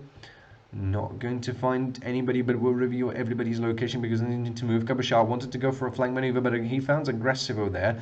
Now they're going to the Aggressivo. Hextech Ultimatum is not going to... We will find a target! Aggressivo's nowhere to be found, and the fight is now just continuous almost everywhere. Schlatten manages to get away from the hub's way, but will be able to do that for long. Not for long, though. That's a double kill. Okay, no, good binding onto Syncroft. Now Woolite is the one onto the chase. God, will not find Cabochard just yet. Another slow. Seiken might be brought down in here. Buster shot onto Certus, but he's not going to survive. And Walleye picks the kill onto Tagamas. And this fight, just like this, turned around by Misfits. I was praising KC for their team fighting capabilities, but now Misfits proved to be the one to bring the fight into enemy's doorstep, as they take this 3rd and very important dragon for themselves. That's a Soul Point, and Certus with the Baron buff just pushes in as much as he can. Will take down first turret, will not take down any turrets after that, but it's 2 objectives and a 1 team fight. Seems more than enough.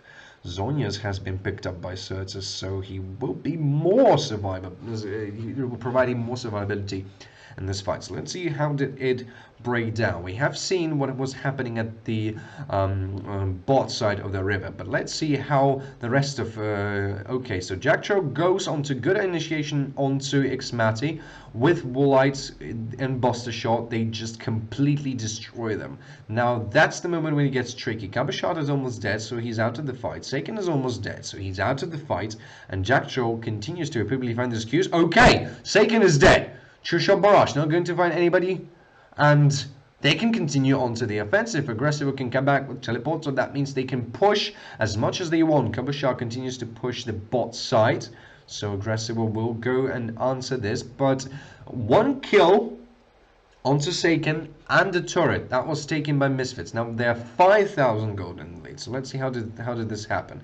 Seiken goes onto Aggressive very boldly. He's going to be found with Hextech Ultimatum, and there's nothing he could have done in this fight and he just goes down knowing that his death is almost inevitable.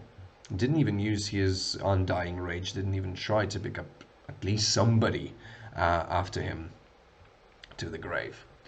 So a bot side turret was destroyed by Cabochard. This split push maneuver has worked for him, but one kill plus yet another turret for Misfits. That brings him to 5 turrets and almost 6,000, not almost, precisely 6,000 gold lead, which is exceptionally good now for Misfits. They will find Saken here, who has to dash through the wall to get out of the harm's way.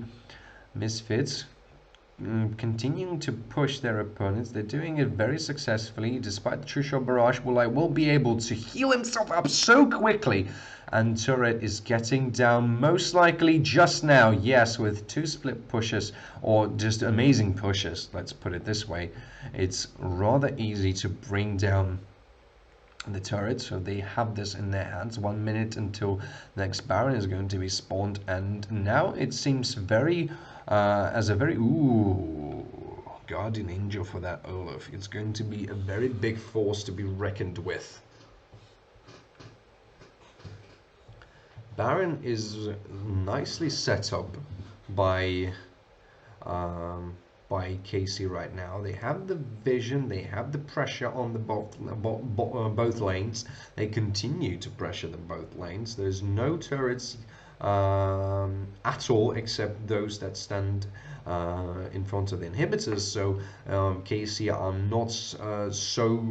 not able to move so freely around the map. Here comes the teleport from not for Cabochard but Aggressive. Syncrop now the one in trouble. He's got binded. Now Aggressive with the flanking maneuver gets a knock up onto 2. Saken is nowhere to be found, nor is Syncrop. Cabochard will be able to cast the Maelstrom but will not find anybody. Double kill for Aggressivo, and it seems like just like that, Misfits bounce back into the game. They don't even need Baron, and they recognize it as Tagamas and what tries to go with the curse of the black not the black but Sat Mumi. I was making it so hard not to say that it's a black Mumi. It's a Sat Mumi, but nonetheless, that damage from Aggressivo as he goes down with the Nexus, and that's now 1-1 as Misfits take this game in their own hands. Fantastic game. I feel like the games are going to escalate. KC still playing amazingly, but Misfits are able to go and try to find the way how to work around with what KC do have in their kit. Blast of Osiris, I'm already absolutely sure and absolutely convinced that this is going to be an amazing series of games. Ladies and gentlemen, don't go anywhere too far. I'm going to see you in the game 3. Ladies and gentlemen, welcome back. It's the grand finale of the LFL. As you are perfectly aware, we're heading to the game 3, KC against Misfits Premier, and what a blast of a series it has already been. So let's firstly recap here. KC are always, or almost certainly always, going for a very heavy teamfight composition, as Misfits Premier tried to answer it with a composition of their own, which is good on team fighting, good on controlling the objects. It's pretty much good in everything. They didn't really work it very well in the previous game, but in the previous but in the previous game, it worked out relatively fantastically for them as they were able to secure their lead and proceeded to fight relatively successfully with KC that have scored them a win in this series. Now it's 1-1 for both of the teams. So let's see what do they have up their sleeve this time around. And for some reason I'm still turning to this side of the camera while my camera is over here. Hello, I'm sorry about that. But so let's see if KC are willing to try and change their strategy, or they're still going to go for the same very heavy team fight composition reliance. We're about to find out. We're going to the draft, we're going to the bans, and nothing that can surprise us just yet. It's pretty much the same. Nothing has changed. Aphelia's ban, Thresh ban, Rise ban, everything is utterly, utterly, utterly, utterly the same. Now, I'm wondering if there's going to come any kind of respect from KC, as we have seen in the previous bans from Misfits. They were banning everything they could, judging by the first game that was played against KC. So that's at least something that we could try to look forward here. Lee Sin is going to join the bans again, something that we have already seen from Misfits. Now, last ban from KC. This is going to prove to be inside. No, it's just going to be LeBlanc. Bans haven't changed for KC. Now it's a question if Misfits Premier are going to stick with the bans they have as well, or they are willing to try and go for something different. That's a big question, and will we see the answer to that? Mumu. Okay, what? Jackdraw has pulled off this. They didn't ban Jarvan, so it's an instant Jarvan pick for KC.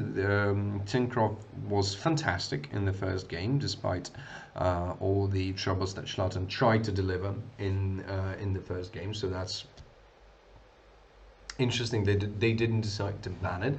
With Amumu being banned, they might be afraid that Gamas might pick it up for himself. Now it's against Tristana for Woolite. Something of his signature pick, pretty much. So that's nothing that's surprising, really. Aphelios and Tristana is something that he was extremely successful with. So it seems to be pretty much alright. I'm still wondering if we're going to see Jinx played by Xmati. Xmati's Jinx was very, very good, as we have seen numerous amount of times. Poro now on the screens. You can't see the Poro, but there is a Poro, I promise. And now Xin Zhao is going to be picked for Schlatten. Interestingly, if he's going to run it with a Ghost or not, because I would more assume that it's going to be a Flash, not a Ghost. But alright, might be the summoners from the previous game, so I'm not 100% positive about that. Lucian for Xmati, okay, something that we have already seen. Pretty much seems to be like something that we can do. Now Lucian, something that Xmati was extremely successful with. So it's nothing really surprising at this side of from the side of KC. Aurelion Soul, is it really going to be locked in Forsaken? No, he decides to go for Twisted Fate. Something that Certus found a lot of success with in the previous two games, so seems to be all right at the very least. Now I'm wondering if we're going to see Silas, which is pretty much of a usual pick into Twisted Fates, since you can steal the Destiny. Yes, it is going to be there, and you can see that Schlatten has changed his summoner spells, means that it is indeed going to be Xin Zhao's. We have seen all of this, and pretty much mirrorly answered picks for both of the teams. Wonder what's going to be the next bans, though. Aggressor's Gnar has proved to be very efficient, but Camille was much more efficient than Gnar. Braum, good to ban against Tristana, so it seems to be a good pick from Misfits.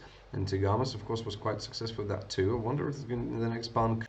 Now, pretty much Braum is a good answer into Tristana, as it would bring a lot of poke reducing, and that's not something that you want to see at the bot side of the map in case you want to go with Tristana. Answered with Leona, something that Jackdraw has found a lot of success with in the previous two games. So it seems to be a good ban, a sign of respect even to Jackdraw, so that's not something I would be surprised with. And Camille is getting banned too. Another pick that Aggressive was very successful, and just Misfits overall were very successful in the previous game, and they decide to spin it all around.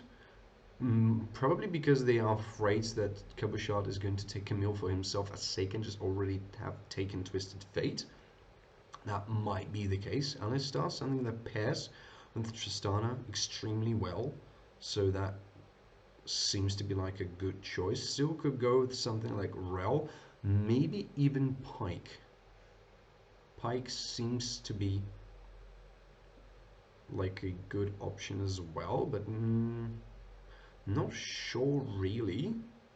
Let's see, Nautilus, yes, okay, Nautilus, something that I completely left my mind over here. Nautilus, a good thing to catch up, a good thing to do as well. Now, that's a question, what do KC want to go with? Because there's a lot of good supports banned from the game. A lot of good supports that are not there, not okay. Nami, something that pairs with Lucian very well, is going to give a lot of speed, and Renekton as the last champion for KC. This is going to get picked. Okay, an interesting way how KC have played around all the restrictions from the legendary now on this channel one-man army Atrox for aggressive. Is that going to be a lock-in? It's going to be a lock-in. Okay. All right. This proves to be extremely interesting at this point.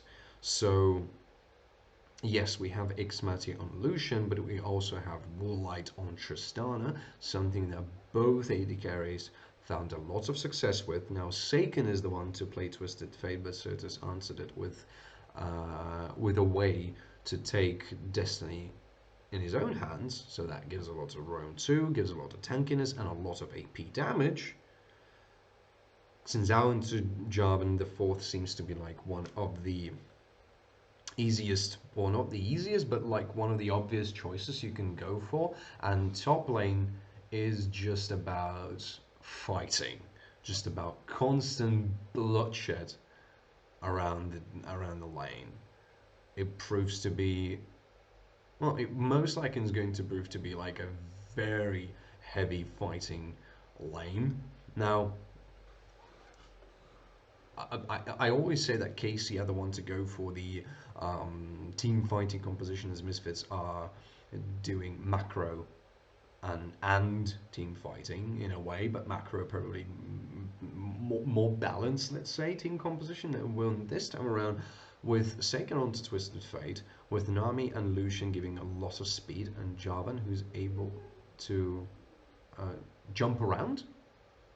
That gives him a lot of potential. It gives him a lot of potential too, to be almost everywhere around the map. But with Sylas, he has quite a few ultimates that he can steal in those fights and be very successful with it too. Now the Culling might not be one of those ultimates, but there's Destiny, there's the Tidal Wave, there's the Cataclysm, and even Dominus, in case you need to go for a bit more tankiness. Might not be the best ultimate to steal, but it's still an ultimate you can try to fish for, you can try to look for, and try to work around it. Now, ladies and gentlemen, we're about to see who is going to come up on top. We're heading into the third game, KC against Misfits Premier. This is probably going to be a banger of a game. So without further ado, ladies and gentlemen, I welcome you to the Summoner's Rift. Almost timed it out. Okay, so what do we have here? No cheese level 1 tactics, not anymore. Just some wards into the tri-bush from KC. And I can't see if there is a deep ward from Misfits. No, not really. Yes, well, there's 2 wards in the same bush, so that it provides with a lot of information for both of the teams, but nothing more than that. Schlatten might be actually going for a level 2 gank here. I didn't see what did he start with. unfortunately. But he might try to look for it if he wants to. Now they're going to meet each other in the. I think he has spotted the cone, so now he needs to try to go around. Syncroft realizes that he's not in the best spot over here. So okay, maybe he still decides to stay. Schlatten goes for Gromp rather for anything else. They're going to give away the blue buff over, well, because of this level advantage that Ixmati and Tagamas do have, so that's why they give away blue, and unfortunately Schlatten won't be able to answer with that, so it's a disaster pretty much for Schlatten, because now he lost his blue buff, he lost a bit of time, he tried to minimize the harm by taking down the Grom, so that probably was the best thing he could have done in this situation. But the thing is, now Syncroft has the double buff, he has a bit of a level advantage, and he has a bit of gold advantage. Maybe not that much, but he still does, because he has more camps to clear than Schlatten, in case he's not going for invade. Well, okay, now they decide to go onto Seiken, and a good binding and a good amount of damage. Here comes the teleport from Cabochard almost instantly. Gold card is going to find its way, and Cabochard going onto the offensive. First blood picked up by Seiken. And that teleport did prove to be very efficient over here. It's a okay teleport coming from from Certus, not aggressive. I really was stunned here for a moment. And Tagams is also here, making his way towards the top side of the map. Level 2, not able to do a lot of things. I suppose KC were expecting Misfits to try and spin this around in their own favor this time, but they decide not to, and to play the game slowly, because it's a better thing to do, I suppose. There's not really a lot of ways how they could have tried to answer this. So Schlatten just decides to invade to the enemy jungle, maybe go for some kind of some kind of gank here and dive. Maybe not. Tagamas will spot both of them, so he will. Well, I mean, they will force KC out, and there's a level disadvantage from Tagamas, so I will be able to pick up one turret plate, and by that they will be able to at least somehow prevent the level, not the level, but money disadvantage that they have. And just one more shot on that tower, just one more shot on that tower, and that would have been another play, but it isn't. Ow. Okay, that hurts. That hurts the feeling. By any means, the dragon has been spawned, so we have an ocean drake. Oh, Jackdaw. No, not looking for any kind of a hook just yet. We'll look to maybe prop the support item. No, he won't. Continues to go for some kind of a roam here, but no, he will just come back. Cabochard takes quite a bit of damage from Aggressive. Aggressive might be actually forcing a kill here, but decides not to go under the tower, respecting Renekton's kit. So that's at least something. Jackdaw still going on to the offensive. Here comes Syncroft and Tagama. Jackdaw almost immediately flashes away to not get picked by the gold card. Certus manages to get away. The re-engage is happening. Syncroft now might be the one in trouble. Certus is burning. Certus is not going to burn down. He's not going to get picked. But KC have won this trade yet again.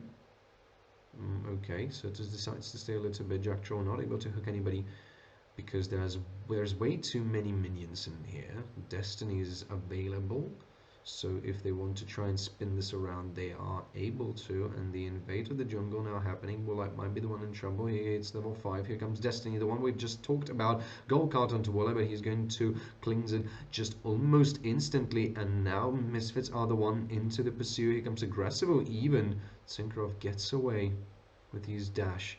So in KC, they haven't really invested a lot into it except the Destiny, so that seems to be like a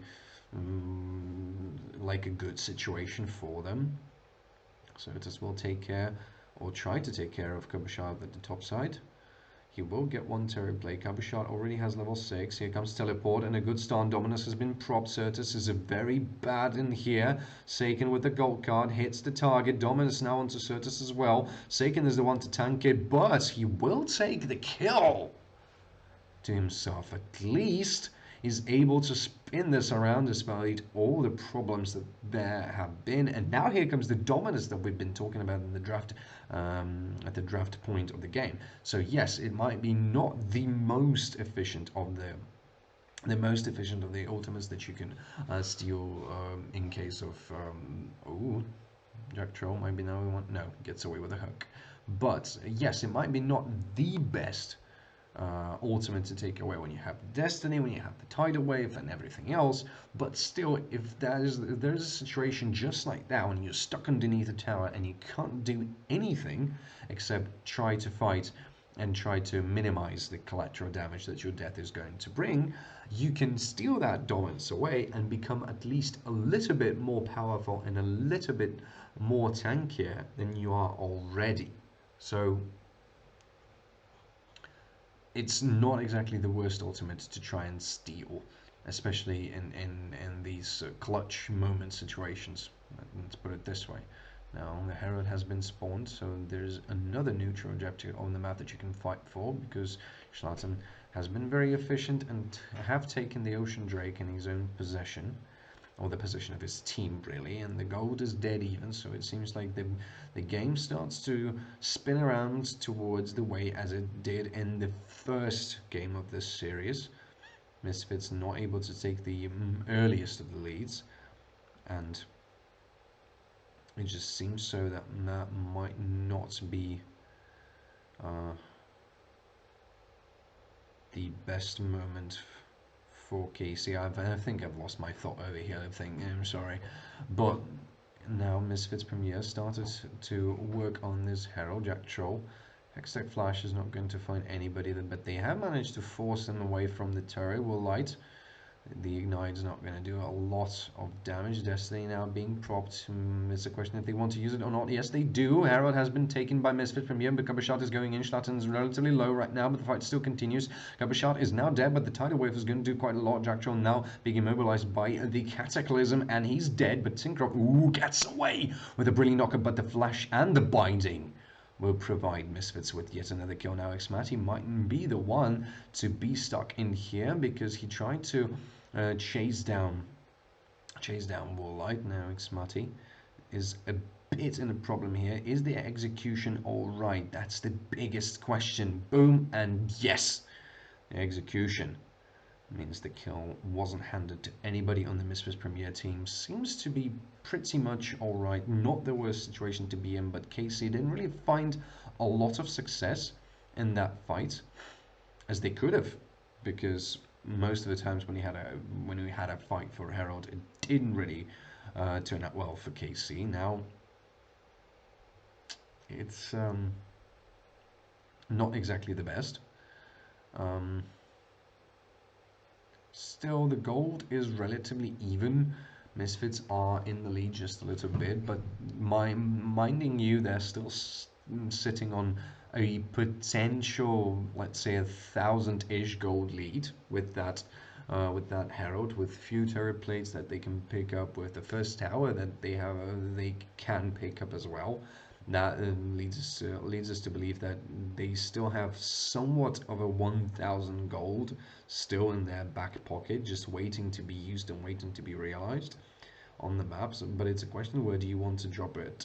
That's the biggest question probably. So it's steals away the Destiny. Maybe they'd want to try and set up another initiation, but nothing just yet. 1 moment and 1 minute, not moment but minute, and 30 seconds until the next Drake is going to spawn. Teleports are available for respective top laners, so in case there's going to be a fight, both top laners will be able to get there very quickly and very efficiently.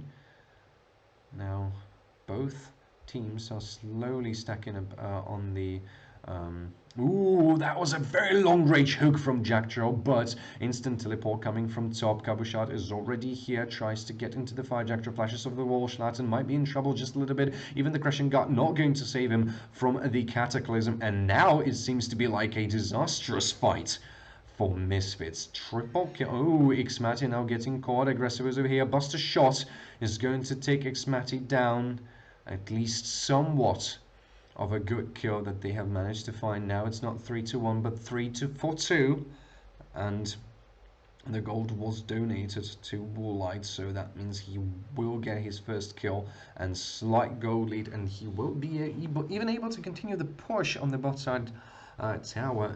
Probably not going to bring it down, but will take another turret plate. Now he has 4, and the amount of gold now in this man is really enormous. But the Destiny, here it comes. Okay, gets away but runs straight into Tagamas.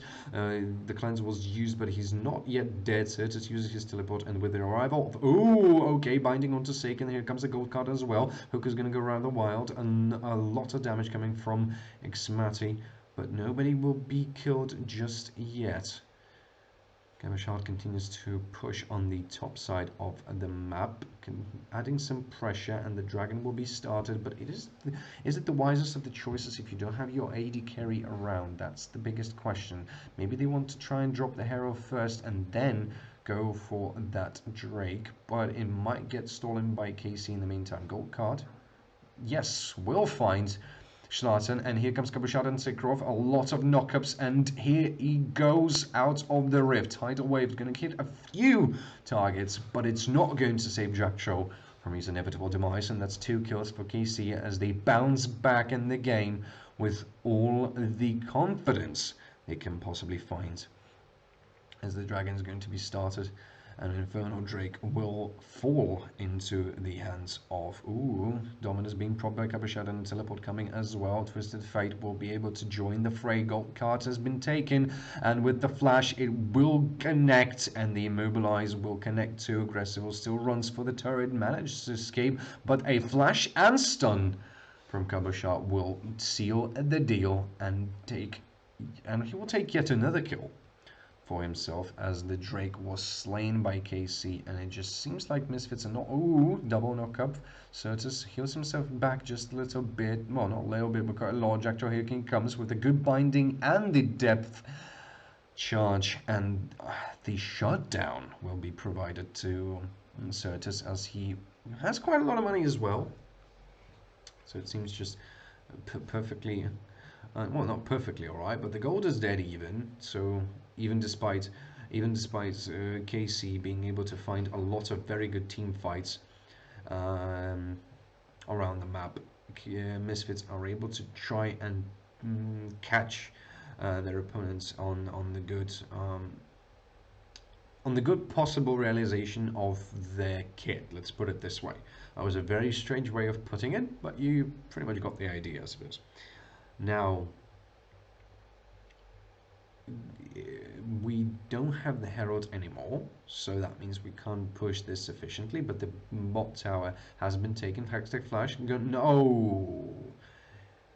The hook went rather wide and punched the wall in the face, so it didn't really work out as good as Jackcho might have hoped for, but the Herald will be started. Jackcho resets, so he will be making his way from the base. Now KC are the one on the offensive. They know that the Herald might be started. Destiny, here he comes, and Certus tries to get away, but he's stunned, immobilized by the Everfrost. Here comes Syncroft with the... that's a double Cataclysm, and the fight is still going. Syncroft is now dead, but so is Certus, and the fight is not done just yet. One-man army is still in the fight. Gold card is going to connect onto Aggressivo, but no initiation will happen after that, so it's just straight of the kills, and Herald will be standing still in his pit. 3 minutes and 50 seconds until Baron is going to spawn, so there's still some time to try and take that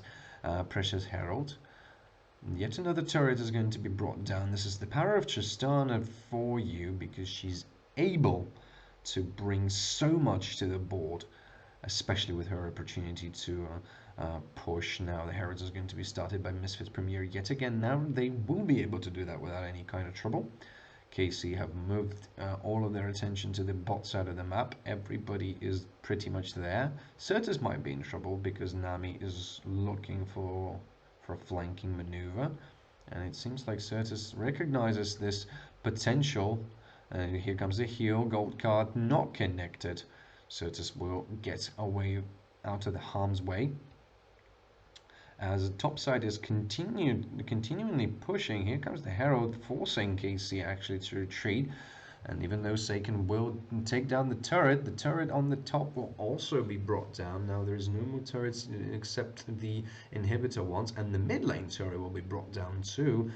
Okay, maybe not. Xmati now on the pursuit. Here comes the Croft with a flash and a very good Cataclysm, but the Crushing Guard is going to save everybody from the harm's way, and Syncroft will be there. Cabochard comes in there, tries to get... Whoa! The damage coming from Cabochard is just absolutely amazing, but Aggressive on Certus, another one trying to save the day. They will not, despite the dominance. Now Aggressive has to run away. Triple kill for the Crocodile.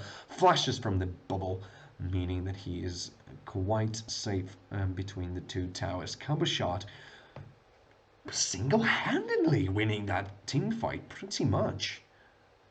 Not that he, yeah, just pretty much single-handedly winning that fight. Went in, propped in the dominus, spinned around a few times, took 3 kills, happily left. That's Killer Croc for you, I guess. I'm hoping we'll get to see a replay of what had happened, because yes, we will. Thank you. So you can see that Syncroft gets in there with a flash and a Cataclysm onto Jackdaw, finds a good initiation maneuver, but here comes Cabochard, stuns Woolite, Schlatten tries to go in, but there's no Crushing Guard, and just boom! All the damage coming in there, and even despite the tidal wave, and despite the fact that Certus is able to bring down Xmati as he was flying on a teleport, nothing could have saved them from the Killer Croc, and that basically, well, he's 736. Okay, nothing. Ooh, gold card. Still yet alive. Woolite is not yet dead, and Schlatten also forced away. Now KC continue their offensive onto the mid turret. Here comes some binding, but not yet another extreme damage coming onto that Aatrox. And Cloud Drake has spawned, and it doesn't really seem like Misfits are able to try even and contest that Drake, as they will give it up, and KC will take the second Drake in their hands, not willing to loosen their grasp on this game. They're still doing such a fantastic job at answering all the things that Misfits are having up in their sleeve, despite all the plays that Misfits have done to basically stop them from stop KC from taking the goal lead. Now it just seems like, yes, they did that before, but they're not exactly able to do this now. Now, Woolite, what were you doing there? Buster Shot will save him, but what was he doing there? Why? He was alone. There was Tagana and Xmati. He almost, I mean, yeah, he almost killed Xmati, but what was he doing there? The Baron is going to be started, but ooh, okay, good hook onto Syncroft with the depth charge as well. Not going to have any continuation from that, so that means there's no depth charge in the next team fight. KC are slowly stacking themselves up. Destiny is available, and Xmati is making his way from the base. No good picks and no good catches have found their way into the fight just yet, but Destiny is a tool that can bring a lot of horror to Misfits, and they need to watch out for that tool. Now Baron might be set up by KC. They're looking to get down all the wards, but there's one little ward in that bush that they haven't yet spotted, and that might prove to be very pivotal. KC continue to try to force this mid lane tower to fall, and it will eventually fall. Tidal Wave stops Syncroft in the mid-air, so now he's stuck underneath the tower, taking quite a lot of shots. Aggressive might not be caught in disposition, uses the World's Ender to try to get away, and he does that. Misfits respect the damage coming out of KC. Now Cabochard might be looking for some kind of trap. Gold card is picked, but not flying in the right direction just yet. Misfits looking to regroup. Might try to go for a good hook, but it might not be the best of the ideas, since there's a lot of KC members around and you don't have aggressive in that fight just yet. World's Ender is not going to be available as well in the previous fight. Depth Charge is almost out of cooldown, and the stolen ultimate can be stolen yet again. So you can try to go for Dominus, maybe Destiny getting used onto top lane. A lot of damage coming onto Certus. He's not getting out. Using Destiny. Use Destiny to get away!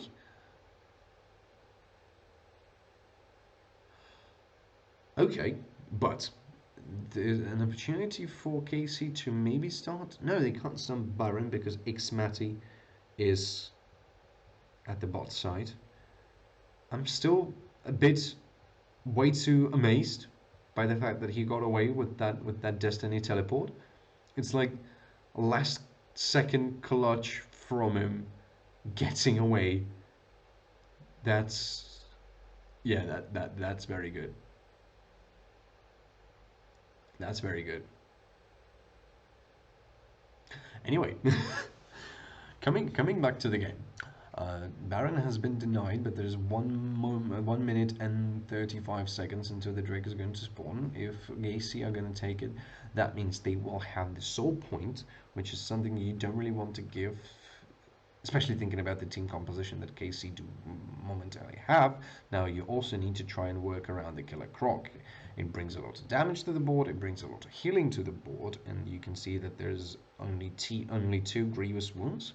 Pretty much, I mean, it should be enough since Cabochard needs to be in the front lane, but now Aggressivo face checking into Cabochard. Cabochard bringing a lot of damage onto the board. Aggressivo still picking up the fight though, losing a lot of HP in the process. Seiken already making his way slowly. And the rest of KC, they're stacking up on the Drake. Gold card going to connect onto Schlatten, brings a lot of HP. The binding is here as well. Aggressivo managed to go back. Another gold card connects. Cabochard will dodge the hook, and the Steric Scosh has been propped. So no shield will... no, the shield will be available for the next fight, pretty much. KC continue to pressure the mid turret quite nicely. Cataclysm is available for Syncroft, so if he wants to go, he can. Gold card connected. Well, Light lost a lot of his HP already. Certus now tries to pick up a fight with Aggressivo in there. Culling is getting there now. Here's comes Skabusha. Cataclysm onto Certus, but not going to find anybody as he just dashes through the wall simply. Schlatten might be caught in here with Aggression card, and the Flash gets away from the poke and the damage and the utter sheer force. Xmati now onto Certus, but he dashes away. Gold card will find Cabochard. Now he might be the one in trouble.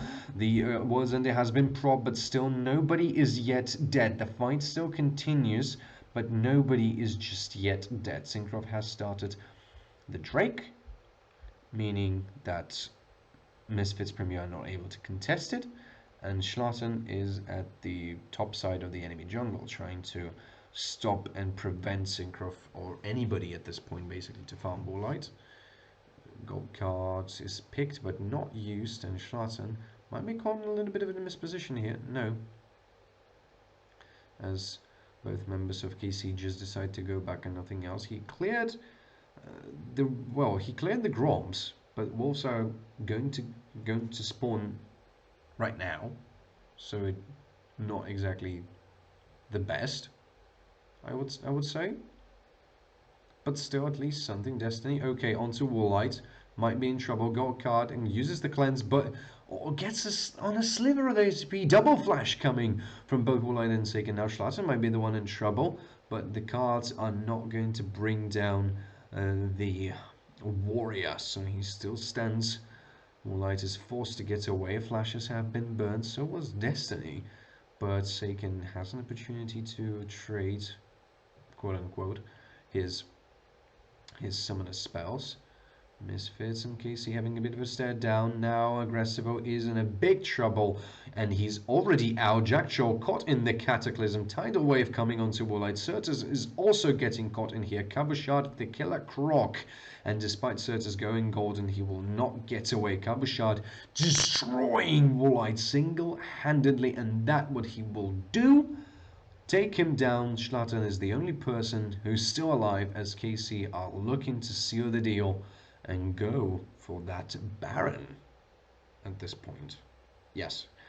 So with all the team fighting that we've been talking about, KC have finally managed to find a way how to prevent Misfits from dictating the rules of the team fight. And now they're just taking every single opportunity that they are able to find there. Baron is going to be taken by KC without any kind of problem. So that's at least something. Well, not at least something there in a very big lead. Why am I saying there's at least something? They're in a very big lead now. Bouchard. Well, now they can start to pretty much push all the lanes through. It's 5,000 gold deficit for Misfits Premier. They're not able to fight as efficiently as they could have. And here comes double teleport on the bot lane. Or not double teleport. Well, it was double teleport just from two different teams. Taken with a gold card. Now I'm going to find Certus, despite the speed that he has. And slowly Baron-powered minions are making their way towards the double. Oh, Destiny here coming onto Certus. Gold card will get connected. So is Immobilization, but Certus is still sort of alright. He has to back down, otherwise he will be taken, and the turret is not going to be saved from the Baron minions and the rest of Team KC now. The fight is Light has to basically jump away from the culling as it almost brought it down. The first turret is about to go. Second one is still holding, but the inhibitor is already taking some damage. Shot in Xmati trying to push their way through. Yes, Misfits have stopped the fight in the mid side, and here comes the fight in the bot. Jacktroll is already nowhere to be found, and it's just a bloodbath with only one team's blood is spilled, and that's Misfits. 4 kills already. Only Warlight is left to tell the tale, as he is not trying to stop, trying to get at least somebody down with him. Getting control. The first turret has been brought down. Here comes the Xmati flashing in onto Warlight. That's an ace. And it's now 2-1 in favor of KC, despite of all the efforts coming from Misfits. Okay, that was a stomp. Ladies and gentlemen, this is a very interesting series, and I'm really looking forward to see you in the next match. So do not go anywhere. KC against Misfits Premier. KC now in the lead with 2 wins. Let's see if Misfits will be able to bounce back, or this is going to be their inevitable demise. Don't go anywhere. Ladies and gentlemen, welcome back.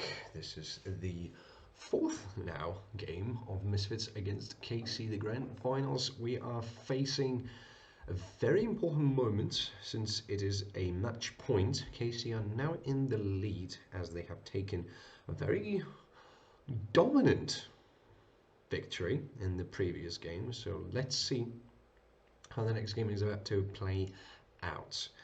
The ban seems to be consistent. At the very least, I don't really see a lot of changes. We have the first ban of Javan the 4th, which is pretty much a pay of respect to Tincroft, as it was mostly banned. Well, not mostly in the previous game. In the previous game, it was banned since it was taken at the very first game. Now in the 3rd game, it's getting banned again. Well, it wasn't banned. It was taken in the 4th game. It's getting banned again. I'm sorry, I'm getting all the numbers a little bit mixed up here, but you get the point. The moments you can see that Syncroft is going for that job in the 4th, let's not give him any moments in trying to take that one for his own. Now Rise and LeBlanc against all the bans that we have seen already. Now Misfits trying to spin it around a little bit, and they are taking Twisted Fate out of the play yet again. They could have tried to taken for their own, but they decided not to, and Lee Sin is the last ban from KC, something we will mostly see from Misfits. But I guess it's like neither of us is going to have Lee Sin at this point of their game. So let's see what's going to be the first pick. Okay, a Mumu, something that worked for Misfits relatively well. So seems to be like a good catch. Not sure if it's a good first pick, but it's definitely not the worst as well. So let's see what's KC are going to answer it with. A good engage, Good way of trying to work around with it. Braum? Maybe. That would be a good answer, but it depends what they want to take first. They want to take first Lucian. That worked fantastically for Xmati in this series. He's pretty much dominating every single thing that he's able to dominate on the map with that pick, so it seems to be just utterly fantastic for him. Now, Lilia. We haven't seen that in a big amount of time, really. Wasn't exactly the most popular of the picks, at least, let's say now, for group stage and play-ins of the Worlds. At the moment, it probably was a little bit slightly better, but still, it's relatively questionable. Kiana is getting as an answer. A little bit of a flex, still could be mid lane, but probably not. Most likely, it's going to be a Kiana for Schlatzen. We have seen Kiana to be picked in jungle, so it seems relatively good and strong. Let's see what they can pair that up with. Cannon for Aggressivo, most likely. So that's a very hard engaging top lane. Again, Saken is teasing us with Aurelian Soul. Soraka. For real. That's going to be quite interesting. You can still pair it up with Nami. Seems like a good combination. Yone Forsaken, he was very successful with that in the first game, so it seems to be like a good idea to try and go for it.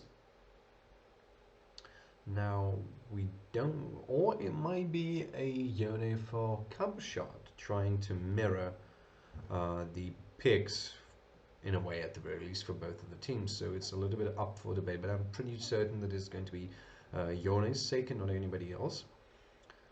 Ezreal has been taken. Braum instantly getting banned for Togamus, not playing on the Protector. Sorry about that. At least in this series. Wonder what else could they try to go for. They can ban out Silas. That is one of the most hard-hitting picks at the moment, but they decide to continue and put all of their attention to Woolite, so that Woolite has no ways of getting into the game. But Aphelios is open, that's the thing. Rakan going to be the last pick for Misfits, but Aphelios is open for Woolite, so that means he can potentially go for Aphelios in this match. Still thinking about what could be a good support into Xmati's Lucian. You could think about, well, Nami, something that I've pretty much expected because one of the greatest combos probably, and to pair it up with Lucian at the very least. Still, Aphelios is open. That's something that you really need to take into consideration, but it's going to be answered with the Meph. Misfortune, a very heavy team fight composition right now from Misfits, really heavy with all the Bullet Storm, the Curse of the Sat Mumi, and the Slicing Maelstrom. Everything just basically stacks up for those very hard hitting team fight ultimates, so it proves to be very working-ish for both teams. Aurelia for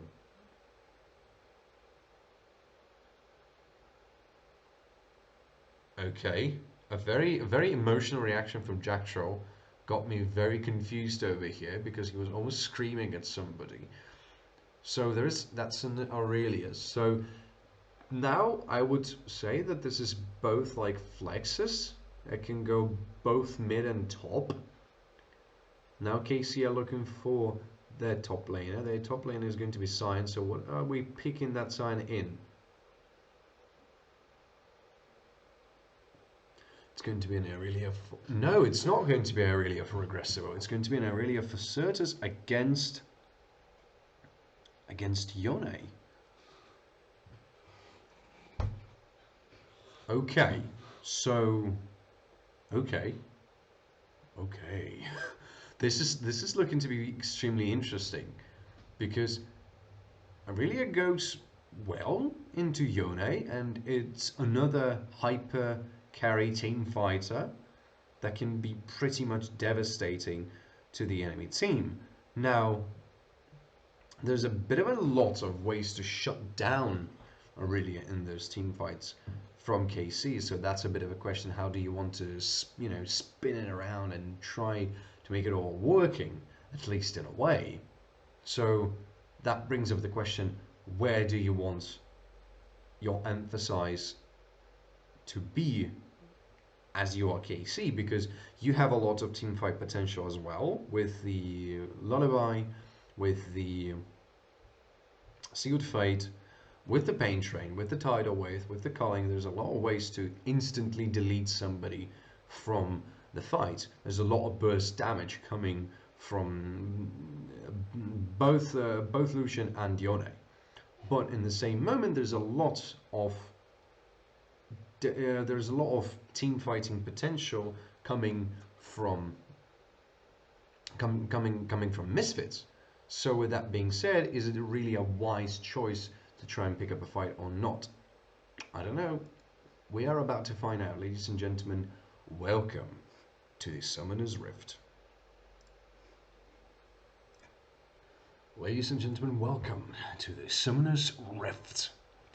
Now, we have covered everything in terms of draft, pretty much everything that we could have covered, and this matchup is looking extremely interesting, especially because of the fact that I can't even say that I do have a lot of things to expect. Like, we've been just recently talking about all the different possibilities for every single lane, and pretty much it's I can't say it has shifted, but definitely the playstyle of both teams have progressed in this series, since now you can say, but with pretty much a lot of confidence, that people are moving in an interesting way. Let's put it this way. So pretty much, what do we have right now? We have Misfits, who have abandoned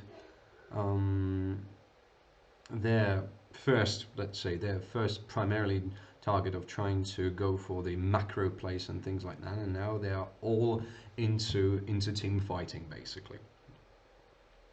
So that's something that we know.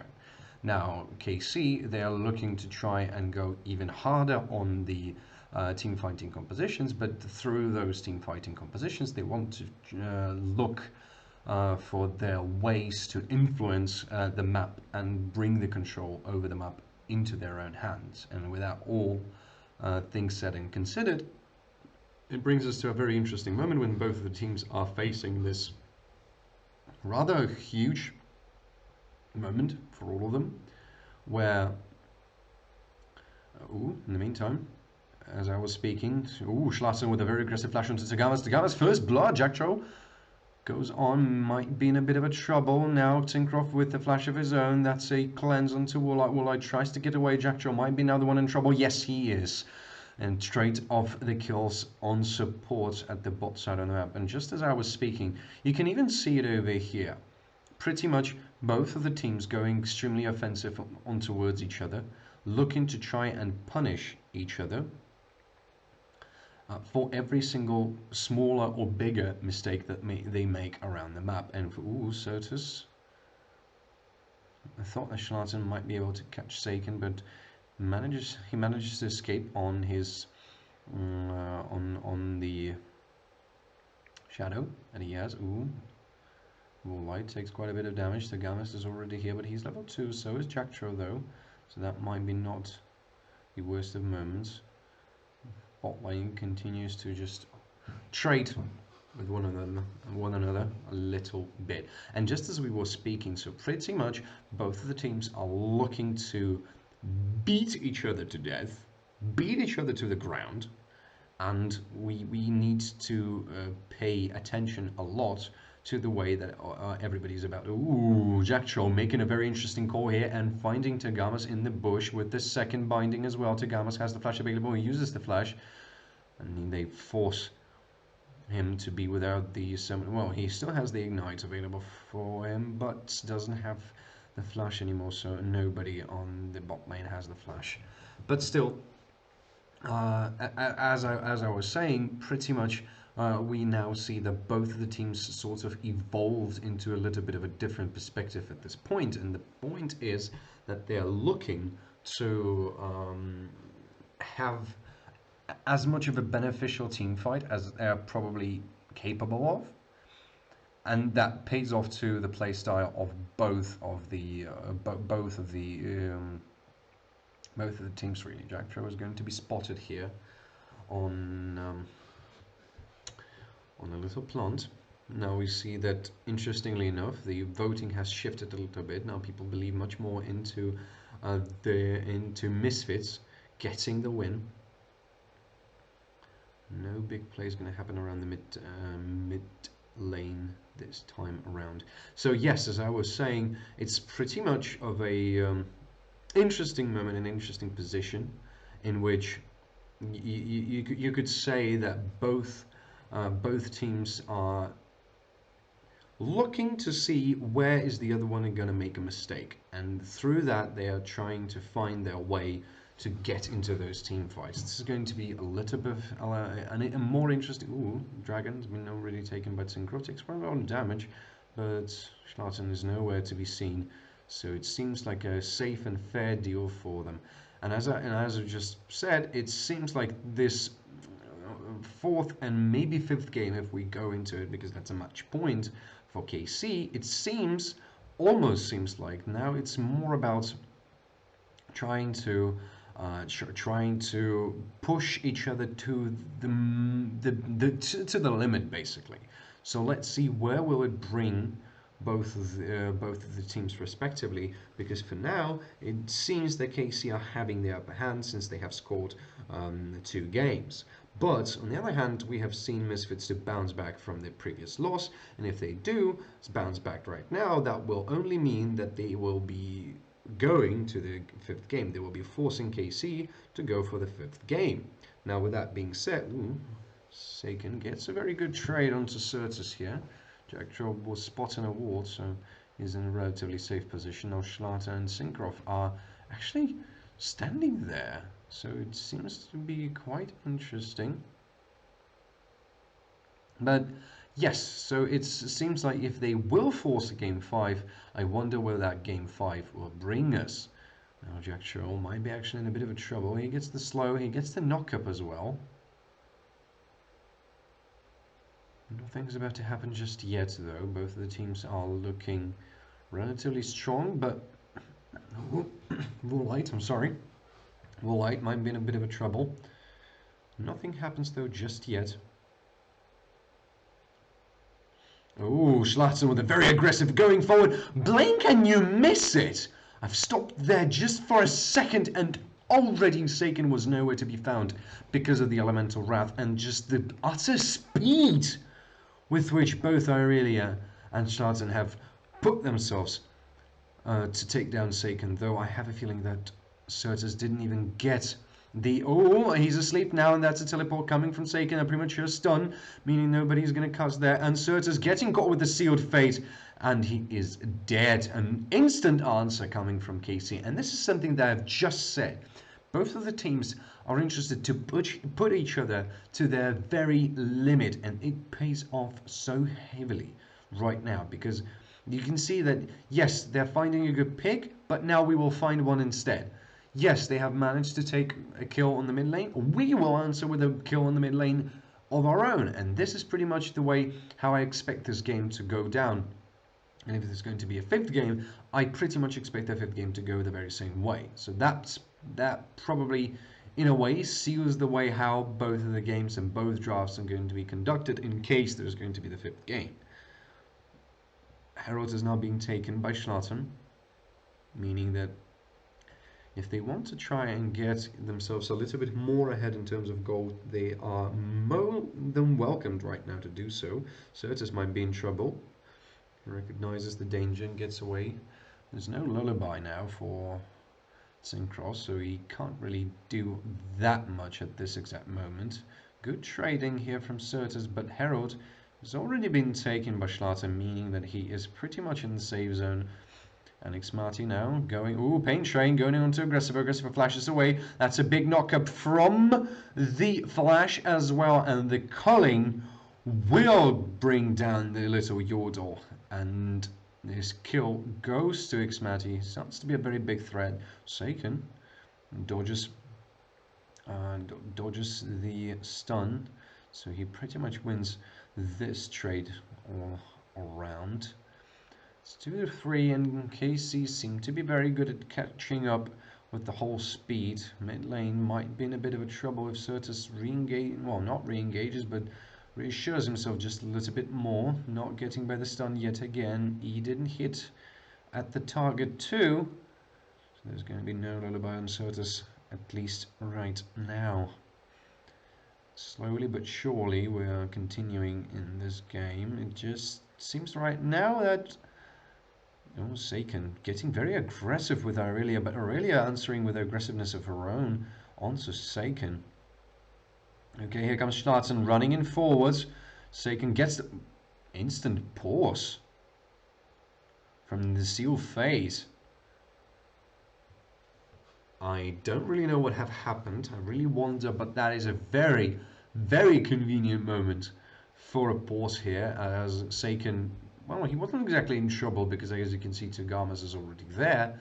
The pause is still going though, and Seiken seems to be a little bit frustrated, so there might have been some kind of a miscommunication or anything like that. But still, coming back to the let's say draft sequence and the whole like gameplay sequence that we have in front of ourselves right now, we can see that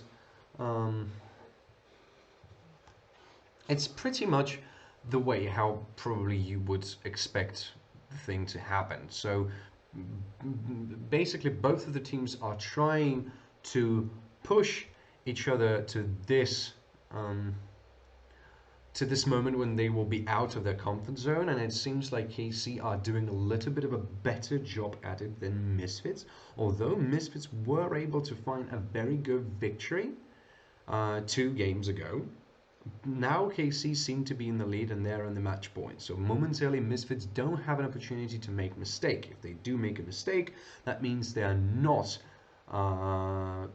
just not advancing, but they're straight up losing the super finals, the grand finale. Now that can only mean that we are back in the game. Syncrof has killed Aggressive, Aggressive killed Syncrof. Okay.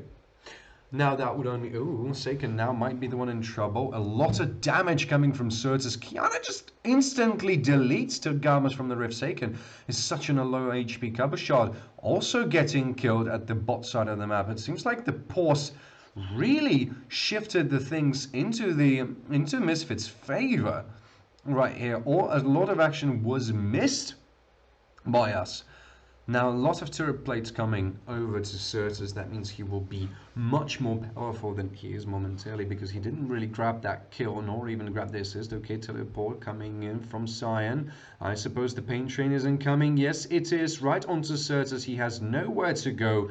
He is stun locked, and he is dead. Schlatter, in the meantime, trying to get the Drake as soon as possible, but here comes Syncrof. Schlatter needs to get away. Dashes over the wall, but here comes Syncrof with a very good damage onto Schlatter, and Schlatter flashes forward. Jack Troll tries to save his friend, and he does this without any kind of trouble, without any sweat, but they have to run very fast because this Lily is fast as well. Jack Troll committing to the saving. Ooh, Woolite is already here, so that means you can find a good angle. Ultimate goes rather wide, but Woolite with the flash forward, very aggressive one, tries to find a kill onto Syncrof. He manages to do so because of him, and Certus with the teleport, an aggressive 0-2. That's a disaster for KC as they take 3 kills at the bot side of the map, despite cover shot and Seiken continually pushing their both respective towers. It's 3 kills and a almost 3k gold lead for Misfits. Okay, I pretty much take all the words that I had back. because apparently Misfits are able to change their playstyle of the game, as they do find some absolutely beautiful angles in those team fights and punish Zinkrov for over-aggression over here, and answering it even with 2 teleports to make sure that it will bring as much people down as possible. Now, it is only good for them because trying to establish this early lead is the thing that basically creates that Seiken might now be in trouble. Okay, there's a Vanguard coming in there as well. The Fate Sealed is not going to save him because he has to bounce back, and he will. Kiana taking the kill. Pain Train coming. Will not even connect onto Jackcho. Jackcho dodging that with his binding. Holy moly, really. And Aggressivo now picking up some turret plates. This proves to be just fantastic for Misfits. They're picking up the pace, picking up the tempo. Now they have almost all the cards at their disposal. Now Xmati might be in trouble. Here comes a very aggressive flash forward because of the Sad Moomy into the bullet. Some double kill on the bot side. God's sake, God forgive us. KC are falling behind huge momentarily. Jackcho is going to go for sleep, but the binding will connect onto Zinkrov. Now Zinkrov is the one who has to run, and then the binding finds there. But Seiken is here to punish Jackcho for over-aggression. And at least the 1 kill that was found here, but it's still 4,000 gold deficit for KC, as they really need to find a way to bounce back into this game, because otherwise it seems to be like the game that Misfits do have in their back pocket. A turret goes down, which pretty much seems to be like a first tower of the game. Yes, indeed it is, meaning more gold for Certus, something that he really likes to see, I imagine, because I really needs as much gold as possible. Continuingly, the top tower turret is going. Tower turret is about to fall down as well, and it seems like now the Herald might be pretty much of an easy thing for Schlatzen. Schlatzen, though, decides to not do it without some more proper information. Zinkrov, however, doesn't know that Schlatzen is here. Now it's a question of Zinkrov. No, he's not going to go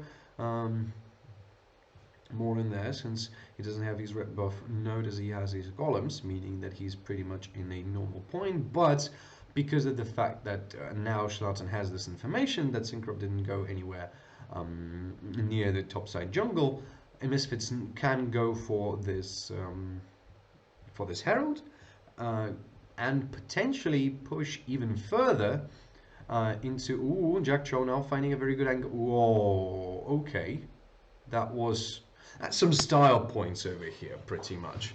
It's like, we can do that. See how we do that. That's just styling pretty much here.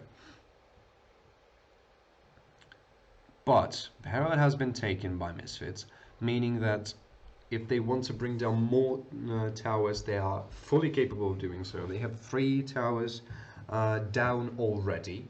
They have taken all the first turrets and their way to the base already. Now Wolai actually might be the one in trouble. There's a lot of members of KC here, and Zinkrov manages to land a good stun. Might be in a bit of a trouble, but the dragon is getting up in 14 seconds, so they need to de-push. Cannon is already here. Aggressive Cabochard going in there very fast. Okay, that's going to be a good knock-up onto Jackcho. Jackcho takes a lot of damage, tries to do as much as possible, but not able to do that much just yet. A trade of kills that goes in there for the first moment. Gamas and Xmati are still continuing to go forward. The fight escalates pretty much everywhere, and Zinkrov trying to do the clutch moment. A good sleep, he finds it, but he's not able to cast his Q in time, and not going to bring anybody down just yet. An ace for Team Misfits, and such a disastrous moment for KC. Brilliantly, absolutely brilliantly played there by Misfits. Yes, Jackcho was caught. It was a very bad moment for them, but they are able to make the best out of the worst situation, despite the fact that they weren't the one to begin the fight. They weren't the one to bring down Cyan. Well, basically they have wasted bullet time to bring down Cyan, but in the end it works out so perfectly for them that Syncroft, I mean, if Syncroft would have been able to land his Q in time and not be brought down by Warlight's auto attack, that would just pretty much mean, well, not a game over, but just no. We can finally see the replay over here, and you just look at this. So Jack Troll gets a knocker, and he's instantly dead, right? And Cabochard pays with his life as well. Now, as you can see, there's amazing elemental wrath from Schlatten, but he's not able to score the kills just yet. But he is able to, at the end, with the good Maelstrom as well. But here, this last auto from Warlight saved everybody. Oh, Nami was killed. It's a very sad fish. Very sad fish. But oh, Jack Troll might be actually caught in here. Cabochard for not finding a knock-up yet, but he's managing to make him be locked up in there. Takes a lot of damage of his own. Second now on to pursue onto Warlight. Not able to. Whoa, that's good damage. Now, the sleep on Warlight would be probably pretty much a needless thing to do. Herald has been popped at the mid lane. And now the fight just pretty much continues. The Herald has popped up the... oh, sleep onto Warlight. That means pretty good. The pain train might be coming in there. Tidal Wave. Not knocking anybody except Certus down in the bush. So, the continuation of the fight is pretty much not working the way that probably they would have loved to. Now they can try to get their attention to the top side turret. Now they will get spotted on this ward, so that might not be the best, but Seiken manages to wave clear just a little bit. Ooh, Schlatten takes the blue buff. Again, style points, just the style points right now. It's almost 10,000 gold lead for Misfits. It pretty much feels like only a miracle at this point might save KC from all of that disastrous things that are happening around here. Although you never know, you never know what to expect from KC. So at this point, maybe they will be able to turn around the fight around the Baron pit. Seems like Misfits are interested to try and go for the Baron, especially looking at pings. But Certus is at the he's pushing top. Though Syncroft and Seiken are there, so if a good sleep will be landed, it might prove to be very not so... Ooh, okay, Misfits just starting it. Both of Aggressivo and Certus are not in the pit, but Certus probably have made it already there. Cabochard is looking to have a look. Now, okay, Aggressivo has a good flanking position. He's going to meet head-on with Lucian. Gets him instantly out of the Summoner's Rift. Here comes the Pain Train, missing almost everybody. Sealed Fate going on to Jackdaw relatively nicely, but the fighters just continue to escalate pretty much everywhere. Schlatten is nowhere to be found right now, so that means they can't really go onto the Baron. Syncroft is dead. Cabochard is dead. Seiken will be caught with the bullet time, but not dead just yet. Aggressivo and Certus and Warlight, everybody is just on the slither of their HP. Aggressivo trying to find Tagamas, dodges the bubble, but not finds anything at all as well. The Baron was stopped, and it's a 2-for-3 exchange in the favor of Misfits, but the Baron wasn't something that they have taken. So that's at least that. KC managing to find a pretty much of a clutch moment for them. They managed to stop Misfits. They managed to prevent them from taking that Baron. So they are winning themselves a little bit of more time. But 40 seconds until the next Ocean Drake is about to spawn, which is going to be a soul point for Misfits. Now it can be pretty much of a trade of objectives over here, because they don't really have Misfits don't really have to go for. They don't really have to force this dragon, because if they go and just take the Baron, this is pretty much an end game for KC. The inhibitor at the mid lane is open for them to be destroyed. You don't really have to do a lot. Your team fighting momentarily is pretty much much more superior to KC, and KC now either need to find a really good Usaken, actually with a good flanking maneuver of their own, Dragon is up. Yes, and that's exactly what they're doing. They're giving up the Drake, saying, screw it, we go for Baron, we take the Baron, but KC recognizing it actually, so they might go and try to take it before anything is going to happen. Now Aggressivo yet again looking for a very good flanking pick. Cabochard will be spot now. Xmati seeing them. Pain Train will connect them to Jack Troll. Nobody else got knocked up or killed here. Aggressivo with a very big ultimate into the back lane, and now that's just pretty much yet another disaster for KC. Yes, they have found 2 kills, but that was absolutely all of it, and 4 members of KC are now dead. Only Xmati is still alive, is there. He's going to take down Xmati and maybe take the dragon, but Xmati now recognizes the Schlatten is on the chase. Will try to meet him head on, and that's exactly what he does. Schlatten with that is a good duel, and Schlatten takes him down. That's disaster for KC. An ace was scored. Baron was taken. 4 members of Misfits do have Baron, and now Schlatten will seal the deal with a Drake, which means Misfits will be on soul point, will have a potential. No, he's just going to back here. Okay. You've ruined my composition, Schlatten. Can't say appreciate, but alright. Okay. Anyway. We're still having Baron. It's 10,000 gold lead, almost 11, thank you.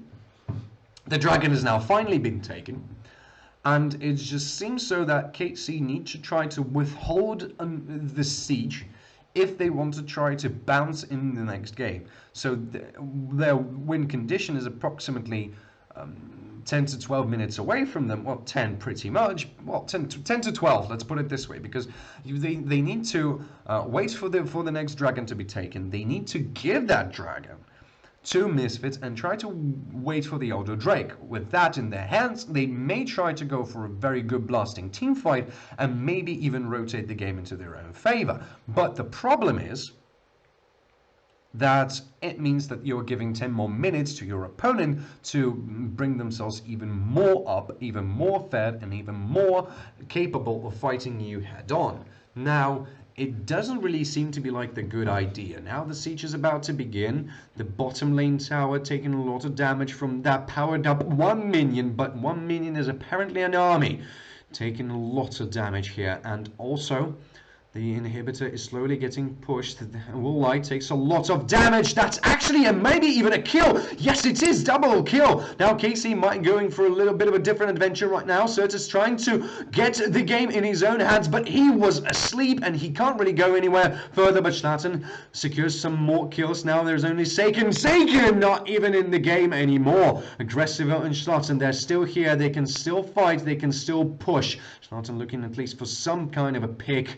A lot of time do they have in their hands. Not going to get knocked up by Cabochard. Cabochard is forcing him away. Aggressivo doesn't have the powered up minions, but trying to bring the tower down. Manages to do so, but he's very speedy. He takes the Gamas down, and Cabochard is the only man to live to tell the tale. He's running to the base. He has 10 seconds until Xmati and Syncroft are going to join him. Schlatten trying to get him in the range of his abilities, but not able to do so, as the first inhibitor rather is about to go down. Xmati is already on the pursuit, trying to get at least somebody away. Cabochard with the teleport into the back lane. Maybe we'll get some kind of a good job, but here comes the teleport from Certus as well. That's a stun onto Cabochard. Syncroft and Xmati already in pursuit now. Cabochard is the one locked in here and the one being trapped. A lot of damage, splashes over the wall, trying to get from the harm's way. Able to do so, but Schlatten will bounce over the wall and instantly delete him from this fight. Jack Troll with Seiken. The culling is now going to find quite a lot of targets. Syncroft is almost dead. Certus continues to go into the face of Aggressive, who takes the kill. That's a stun. That's the Elemental Wrath. That's a kill onto Xmati as Misfits march into the opened base. Seiken and Tagamas are the only men left to tell the tale. Hey there, man. Okay, there's Fate's calling. Seiken tries to make the clutch play, heals himself quite a lot, but not able to withstand all the damage coming from Woolite and Certus. The first Nexus Tower force, the second Nexus Tower force as Aggressivo stuns Tagamas, brings him down, and now it's match point for both teams. 2 for 2. Misfits are still in the game. Ladies and gentlemen, let's not delay any further, and without, as Yes, Wallite, you don't see this, I do see this. Wallite just done this. I'm doing precisely this. I'll see you in the next game. Do not go anywhere far. Ladies and gentlemen, welcome. This is LFL Grande Finale, as you are well aware. And we are heading to the 5th and the final game. Misfits against KC. It's match point for both of the teams. Without further ado, the bands are already here, so let's go and try to cover what is happening in this world. This is just... there's been a blast of a series already. It's really hard to follow now what is happening, because it's been such an emotional roller coaster for the last 2, almost 3 actually, hours. So let's see, what do we have on our plate. We've got pretty much all the standard bans. Aggressivo is having loads of fun apparently, and getting ready to bring down hell upon KC. Barnes doesn't really seem to surprise any of us. Twisted Fate, something that we've seen both mid laners to be exceptionally good with, especially with all the roaming possibilities and the Destiny being in there. Just seems like one of the standard rotation picks that you just really need to have in your pick if you really want to go further. Now LeBlanc, yet another very dangerous champion to ban off. Again, nothing too much innovative in those bans. Everything that we have already seen, nothing too much surprising. And for the most important game, they ban off Jarvan the 4th, but Lee Sin is open, so Tinkroff picks this one up for himself. Maybe this is going to be a Lee Sin for Cabochard. You never really know. It might be a bit of a flex, but I would suggest this is going to be Tinkroff's Lee Sin. Now Amumu, something Jack Shaw had a very good run with in this series. It had its ups and downs, but it was very good. Here comes the Misfortune, something that just wreaked havoc to KC in the previous game, so you really need to keep an eye on her and maybe think about Leona this time around. Yes, they do. Yes, well, Misfits do have a Mumu, but Leona might be a very good way to go with, or Brom, as it is not banned just yet. So he can instantly pick in his Aurelion Soul. Not sure if he's going to play that one or not, but of course the possibility is always there. But no, this is going to be Lucian, something of a standard issue pick now for Xmati, who has been performing exceptionally well with that thing, with that champion. Now I am wondering what is going to be the last pick now into Lee Sin. You can go for Xin Zhao, you can go for Jarvan the 4th is already in battle, you can go for Talon even if you really want to, but it's going to be Kennen. Something that Aggressivo really found a lot of success with too. Seems like both of the teams really had one of these important picks all around for both teams now. Misfits have adapted this very heavy team fight compositions for themselves, so it seems like they seem to be very confident with their picks and their playstyle, especially after the previous game. Silas now going into the bans, because Twisted Fate is also in ban, seems to be like a good way to try and shift mid lane to the favor of Misfits. Irelia is up for debate. Certus, not anymore. The ban was, well, pretty much incoming, because Certus was very good at that Irelia in the previous game. So seems to be like a very logical ban, I would even say, to come in and to bring down. Now Azir against Seiken. I don't remember the last time we have seen a Seiken playing on Azir, but I do remember that he has played on it, so it seems like a good pick for a ban. Now what I'm questioning is what's going to be the you could still ban Graves I don't think it will do that good into Lee Sin, but it's still at least something that you can ban. So it really seems like a good. Or Kiana, all right. In the previous game, Kiana was showing itself extremely dangerous as well. So it seems like a good pick. Now you still have mid and jungle to work with. Aurelia is not available, nor is Silas. Well, you could still go for something like Orianna, heavy teamfight composition. There we go. Shockwave is always a shockwave, so why not? But the question is what's going to be left for jungle for Misfits, because these they have Graves. They can try to go with Lilia, although I am not really positive on Lilia or how she's going to do. You could even go with Skarner, really. Or spam, there's no chat, but spamming. Okay.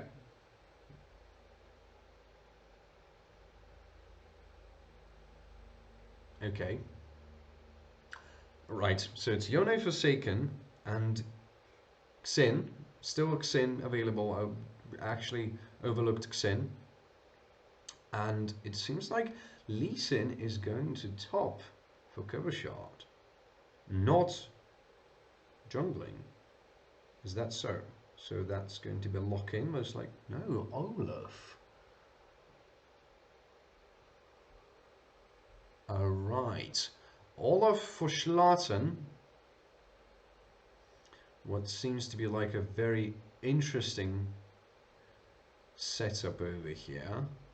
Alright, so we're facing a very interesting moment. Cambershard have played Lee Sin top in the summer split, and he was very successful with that as well. He made a lot of very good plays in there. Syncroft wasn't really shining with his Lilia in the previous match. Yes, he brought a lot to the table, considering the clutch, almost the clutch moment when he didn't really make it to cast his Q, to swirl around and kill two people almost instantly. Woolite was able to land an auto attack a little bit before the Q actually got hit, but picking up Lilia into Olaf, well, the other way around, picking Olaf into Lilia seems to be like one of the best things you could do, because it is a fair counter to Lilia's Lullaby. So it pretty much seems to be like the best thing they could have possibly went with at this moment. Now, on the other hand, there's not lots of. Well, I would suppose it depends, because we have seen Xmati to do wonders on Lucian. Now, this misfortune from Woolite is performing himself exceptionally well as well. So it's pretty much a showdown of AD carries.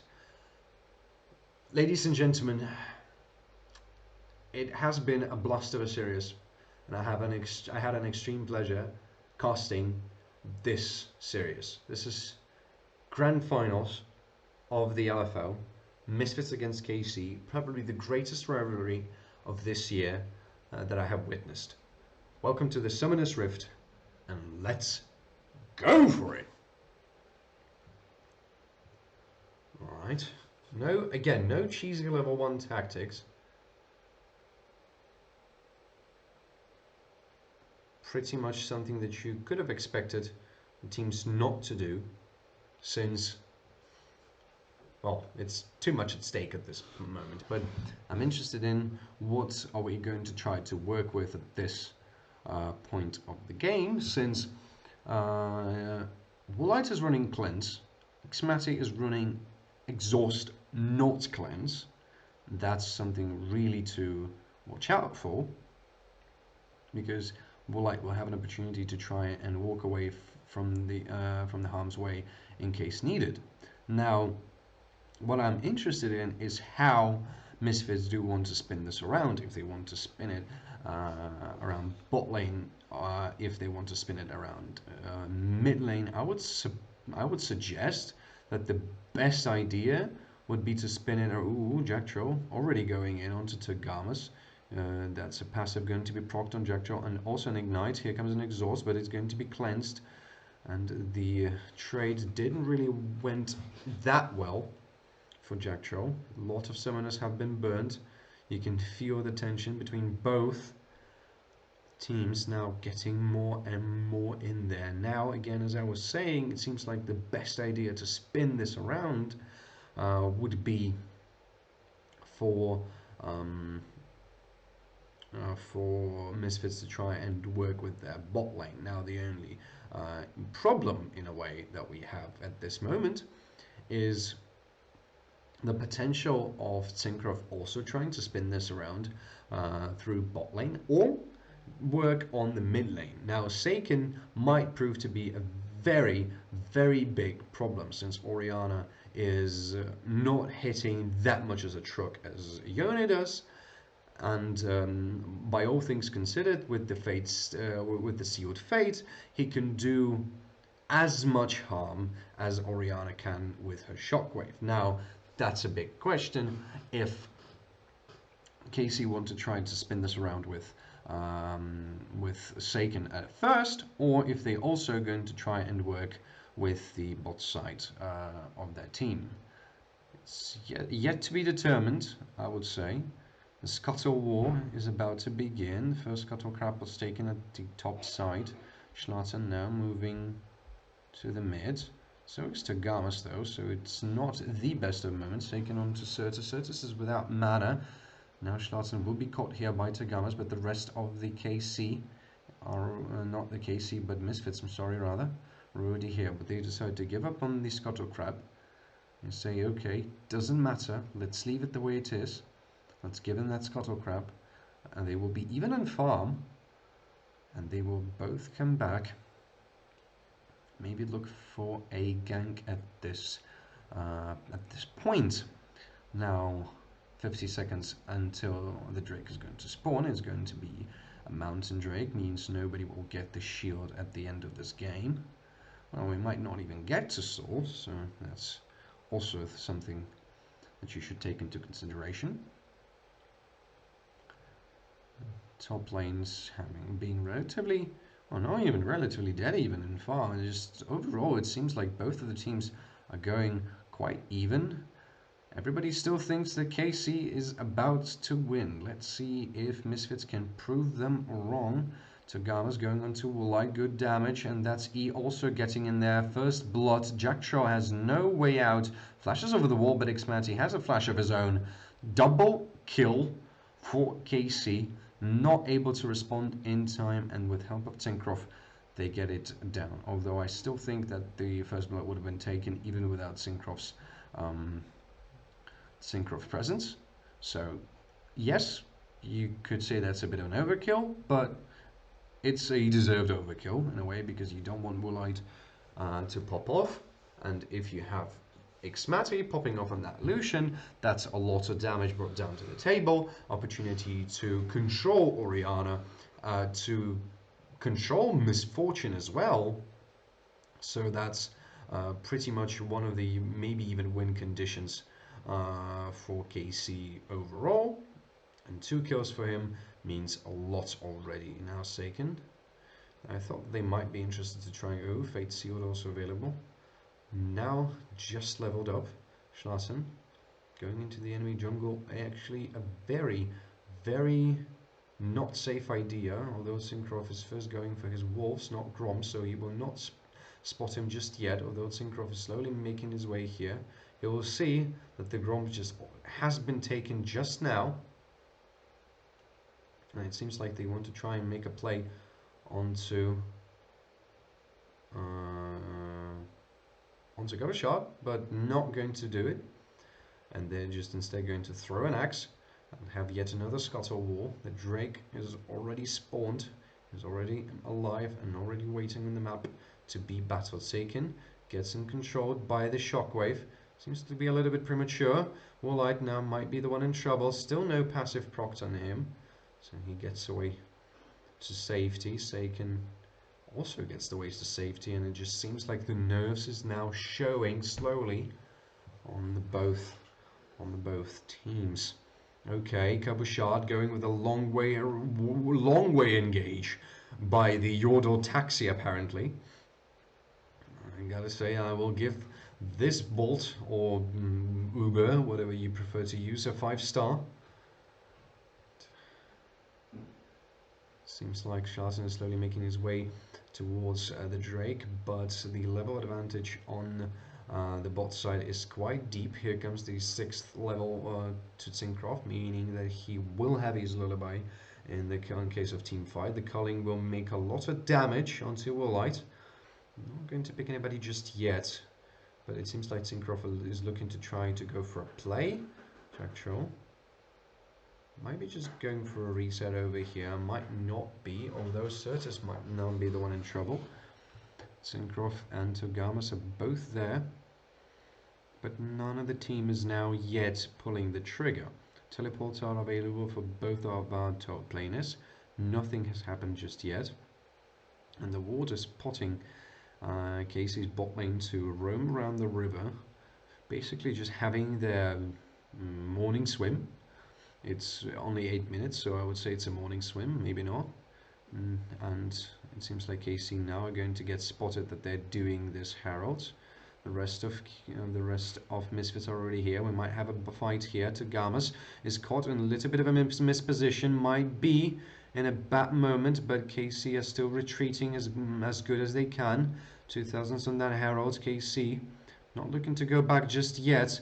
Slowly Lucian is making his way towards the... Oh, the change of smites. Jackcho steals it, and a massive shockwave into the cannon's ultimate. Holy... I can't say that smokes! Whoa! Okay, can we get a replay of what just happened? Can we just get a replay of what just happened? Please, I want to see this one more time. That was so outrageous. So look at this. Smites are not yet 900. They're only 450. So here we go. Jackcho steals this with E. Massive shockwave into three people. Then Maelstrom cuts 3 more again. And then they take Lilia down. My goodness, this is such of a moment for Misfits, and they continue on the offensive actually. Tagamas might be caught in here. Jackcho manages to find a binding, goes onto Tagamas. Tagamas is still here, trying to push everybody as back as possible. Here comes the culling. Schlatten is going just to tank it with himself. Certus getting caught by Zincroft and Saken over here. Lullaby is not getting custard just yet. He doesn't have his Lullaby anyway. It seems like KC have won this little fight for the Drake, but nobody's going to pull the trigger on it just yet. A lot of resources getting invested into those fights. Taken now onto Certus, gets some good damage, tanks a few tower shots. Shockwave is still not available for Certus, but will be very, very soon. So you need to watch out for this, as it seems like both of the teams are looking towards the Drake yet again. Schlatzen is here to try... Oh, Saken. Not sure what was happening, but something was indeed happening. Teleport being burned by Certus. Still, both of our top laners do have their teleport, so that means if they would want to come in and join the fun, they are more than free to do so.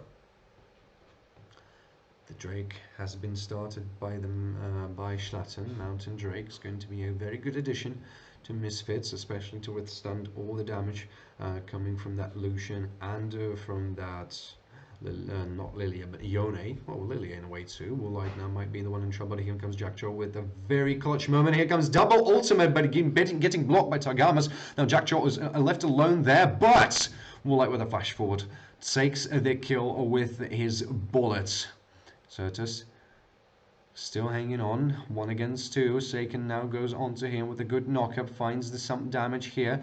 Cabochard is already here though as well, and that might mean that Aggressivo might need to use... Oh, Aggressivo uses his Heralds to start onto the offensive on this turret. It will not take the first turret in his own hands, but will take a lot of turret plays from it. Cabochard continues to make his way towards the top side. Made it here. Schlatten here to try and support his teammate. For some reason I had another blank over here. But he's here to support his teammate in case he will need so. But it seems like they're all fine, and Misfits are locating a good lead for aggressive going on to Kabashar. There was a stun in there. Now Schlatten and Jaktro, they're both here. That's a ghost. That's a Ragnarok. Kabashar trying to get away from the harm's way. But here is Certus, just in case it will be needed. But it won't. And he's going down. And so is the first turret, maybe. No, not just yet, but it will go down very, very soon. Kabashar has his teleport available, so that means he will be back to the lane very, very soon. Now, KC are trying to establish some more control over the top bot side, of the map.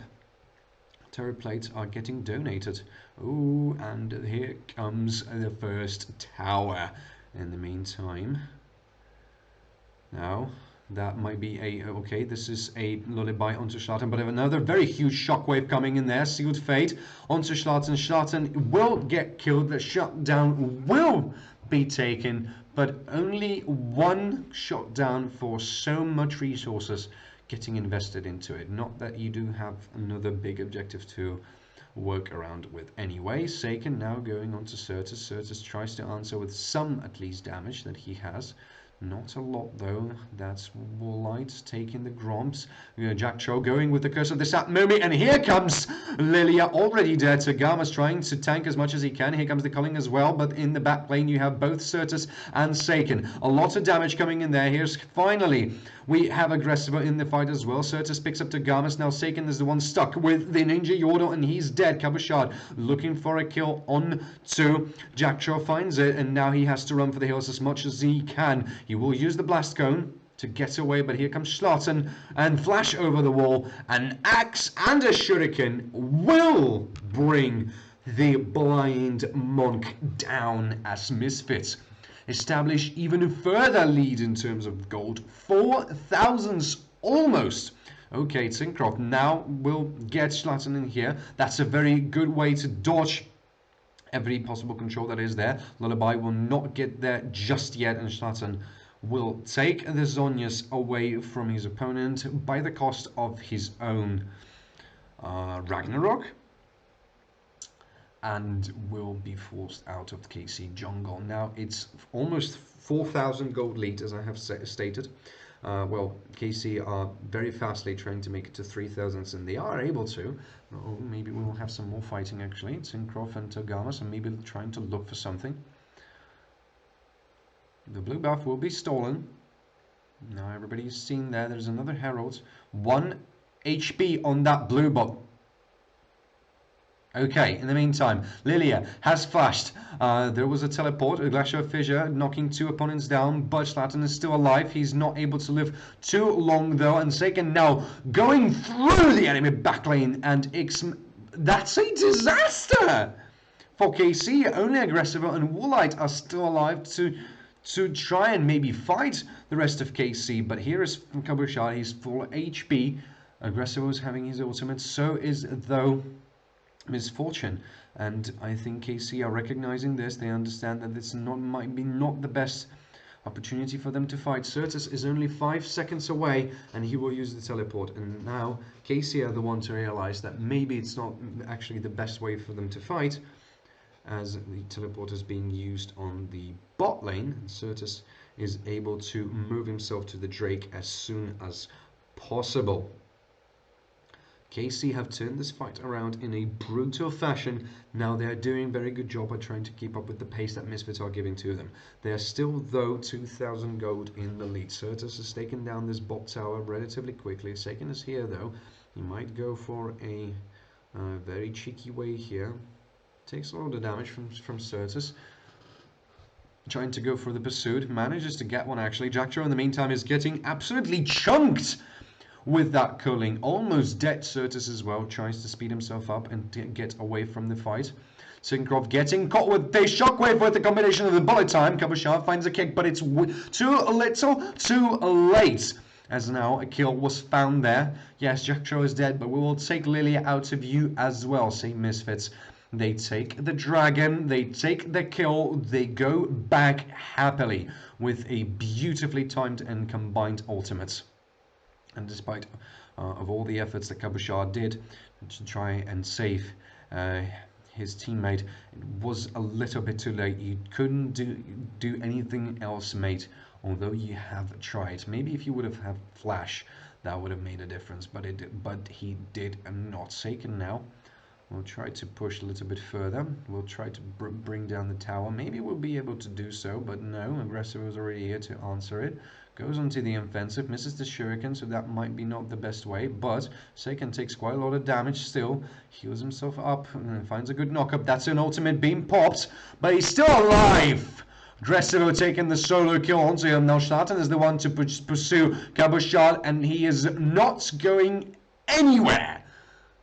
2 kills in just about 5 seconds on 2 different sides of the map, and Misfits are yet again trying to establish the control up to 4,000 gold, and they are making this as fast as they can. Now Syncroft is the one to pursue Aggressive. Aggressive doesn't have any energy, but he will be able to get away due to the movement speed that he has, and the Herald actually being taken now right now by Olaf. He has a lot of time to do that, so it seems that he's pretty much okay. Cabochard will have his teleport available, so if KC will wants to make some kind of a move, they are able to do so. But look at the walls at the top side of the map from Misfits. They are aware of everything that is happening there, absolutely everything. So they are feeling themselves absolutely fine with going in forward. Seiken will now have found Certus in here. The fight escalates, but you can't really fight that Orianna. Now Aggressive was falling asleep, but he used Zhonya's right in the moment to do all the stuff that he needed. Uses the momentum speed, but it's too little, not enough this time around. And the Sonic Wave or Resonating Strike will seal the deal and bring down the Ninja Yordle. Still 3,500 gold difference. KC are now the one in the very hard deficit. The tower is going to go down. Now the difference is getting slowly less and less, but the Herald is still on the side of Misfits. They have quite a lot of time to try and make it work for themselves. Cabochard will be forced away from the Schlatten's jungle. He was trying to establish at least some kind of control. Warlight in the meantime having a little bit of fun here in mid side of the map, or mid of the map, middle line, mid of the map. Yeah, that pretty much makes all the sense. Not a lot of neutral objectives to fight about right now, since the dragon is going to spawn in 1 minute 30 seconds. The Baron is about to spawn in just about 5, but I don't think this is that's the right time to go and try to fight with Baron Nashor just yet. So we will see how this will pay off. Heralds are still available, and half the time still left to try and work around it. Schlatten is just moving first his axe and then himself. Is he Gimli or something? It really seems to be so. Now the mid lane is getting pressured, but it's 2 members on the bot side of KC. That what bothers. But here comes the Herald. Eye of the Herald is popped. That means the tower is about to go down very, very quickly. Maybe you can even save.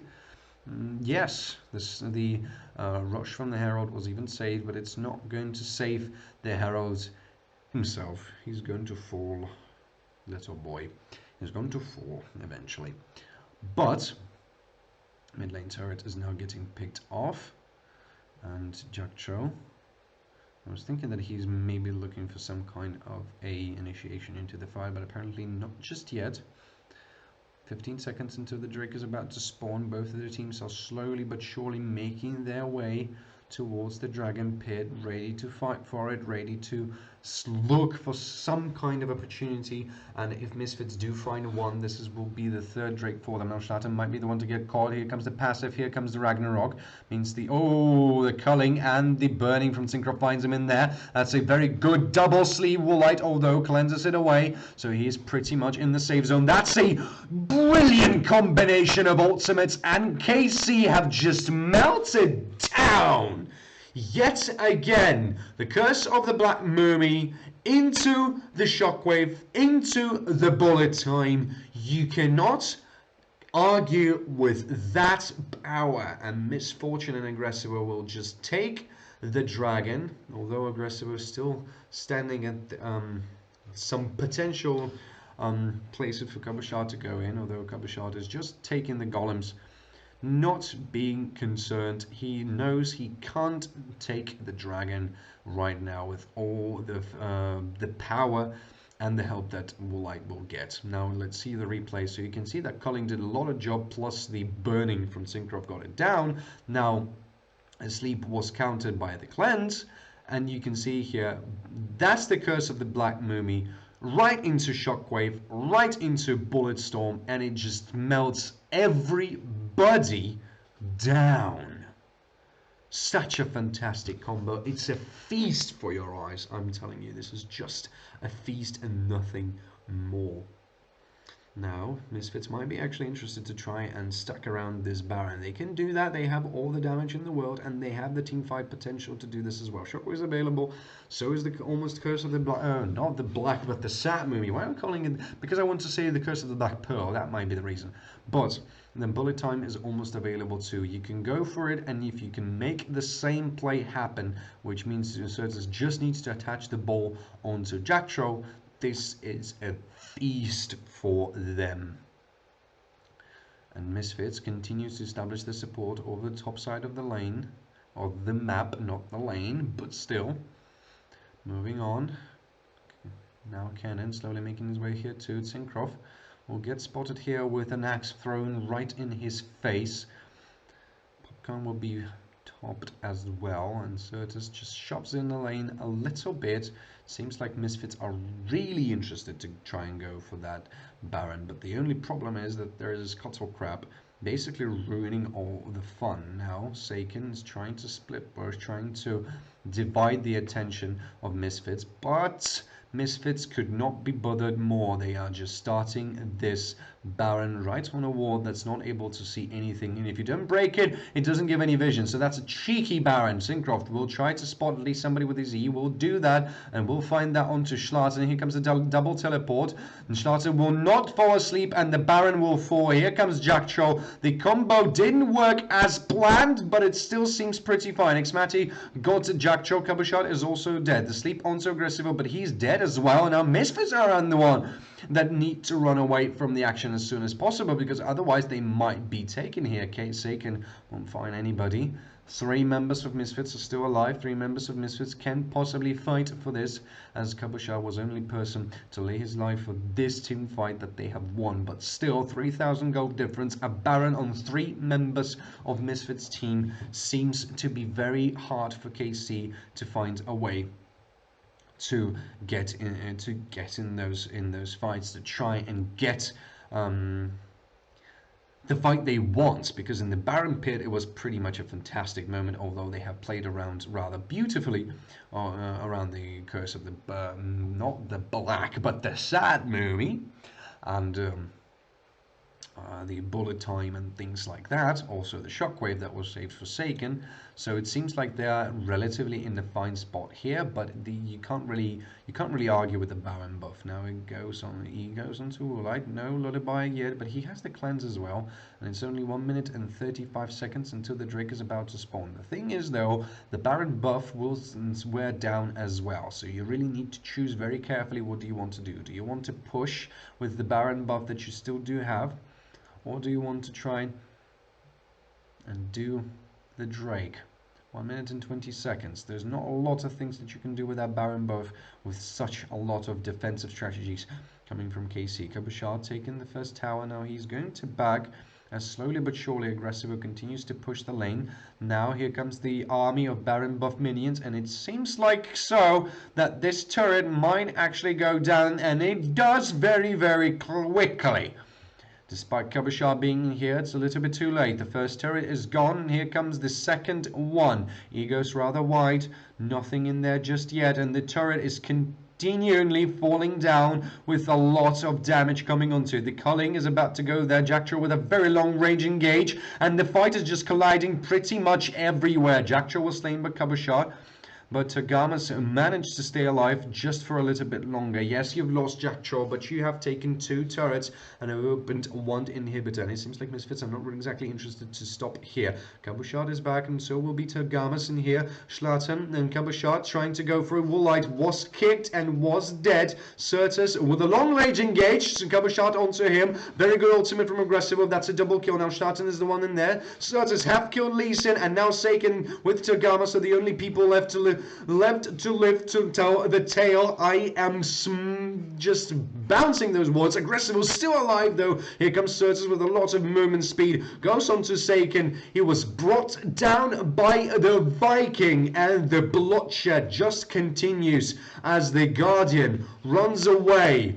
Going gold and try to... Okay, Schlatten's dead. But anyway, Tagamas probably will be dead just about now. That's an ace for Misfits. They still have a little bit of time. They can bring down at least 1 inhibitor and then go to the Drake. They take the Drake. It is the 4th and the Soul Drake for them. Reset, maybe wait for the Baron, and it seems like the game might be in their hands.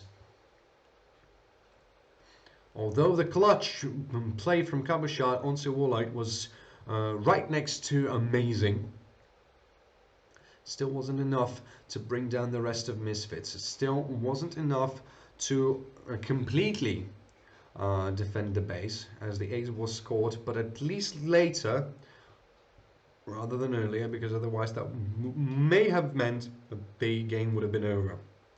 The Cloud Soul has been taken by Misfits. So that's at least something. No, well, not at least something. That's a lot, really. I'm saying at least something today yet again, while it's supposed to mean, and that's a lot. So can we just pretend that at least something is me basically saying that's a lot? Okay, thank you, ladies and gentlemen. I really appreciate that. Nonetheless, 1 minute and 25 seconds until Baron is going to spawn. And 1 more Baron from Misfits, meaning at the very least 1 more line from KC, and with the Cloud Soul most likely will result in a notorious lose from them. So we really need to watch out for that one.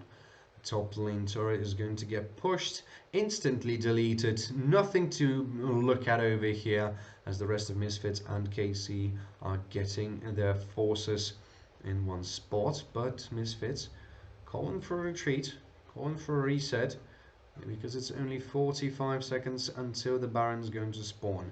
Now 45 seconds mean that you reset, come back, take the Baron and make the game happen. Now it is the question if they can do that. Yes, they have the 4,000 gold lead, they have the soul, but if they drag the game for next 4 minutes, it might be a disaster for them, because for Misfits, because well, there's enough damage on KC's roster to melt down through the enemy team with the help of the Elder Drake. Now if they do drag the game to the Elder Drake, they still can fight for this, but the Baron is going to spawn in 5 seconds now. So will they try to drag the game or not? They have to de-push, but they're so scattered around the map, they're not able to do anything. The Baron is getting annihilated as Misfits are slowly about to make their way towards the last march, the grey march towards the enemy base. Everything is at stake. The grand finals are at stake. Now, can they make the dream happen and win the game here?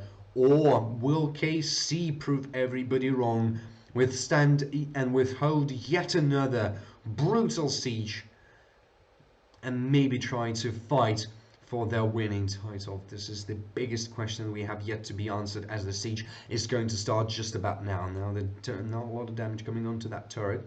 Only one last minion is standing there getting picked by Xmati, but the turret in the mid lane is already going down. Now that's something that you need to turn your attention towards. There is mid lane getting slowly pushed. KC still trying to work a lot what they've got here at the top side of the map. The culling is going to go there, but not going to kill anybody just yet, but will force Misfits to retreat a little bit. Now, Kennen with a reset, he's coming back, inhibitor is open, here comes the last turret that basically blocks the entrance to the enemy base. Now the march is about to continue. Schlatten might be caught in here, a little bit of a misposition. Seiken going onto him, but takes another 2 axes in his face and decides that it might be not the best idea to go in. Syncroft, that's a double sleep, but one of them is getting in golden. Here comes the double combo, but KC make the clutch play. They make Certus go away from this point, but Tagamas is also dead. Syncroft trying to find at least somebody in there, but not able to. And here comes the clean up. The monk is running away. No, okay. No, Seiken was trying his best to bring everybody down. I even stopped there for a second. But can Cabochard be the person to actually save the day? That's the biggest question. He's trying to find his Sonic Wave onto aggressive, but unable to do so. He manages to do so, but the kick will not be available this time. And Misfits do the impossible. Well, maybe the possible, but for them momentarily, it was such a hard series, but won in a brutal last bloodbath as they are the crowned champions of the grand final of the LFL, and the show of respect towards each other as this people had the best rivalry in the LFL in the last 2 seasons, easily. Ladies and gentlemen, it was a pleasure. It was a real pleasure to cast all of those 5 games. I hope you have enjoyed it. It's a 3 hours and 30 minutes long casting video. I'm going to take a break. Ladies and gentlemen, thank you very much. And I'll see you in the next season of LFL, hopefully.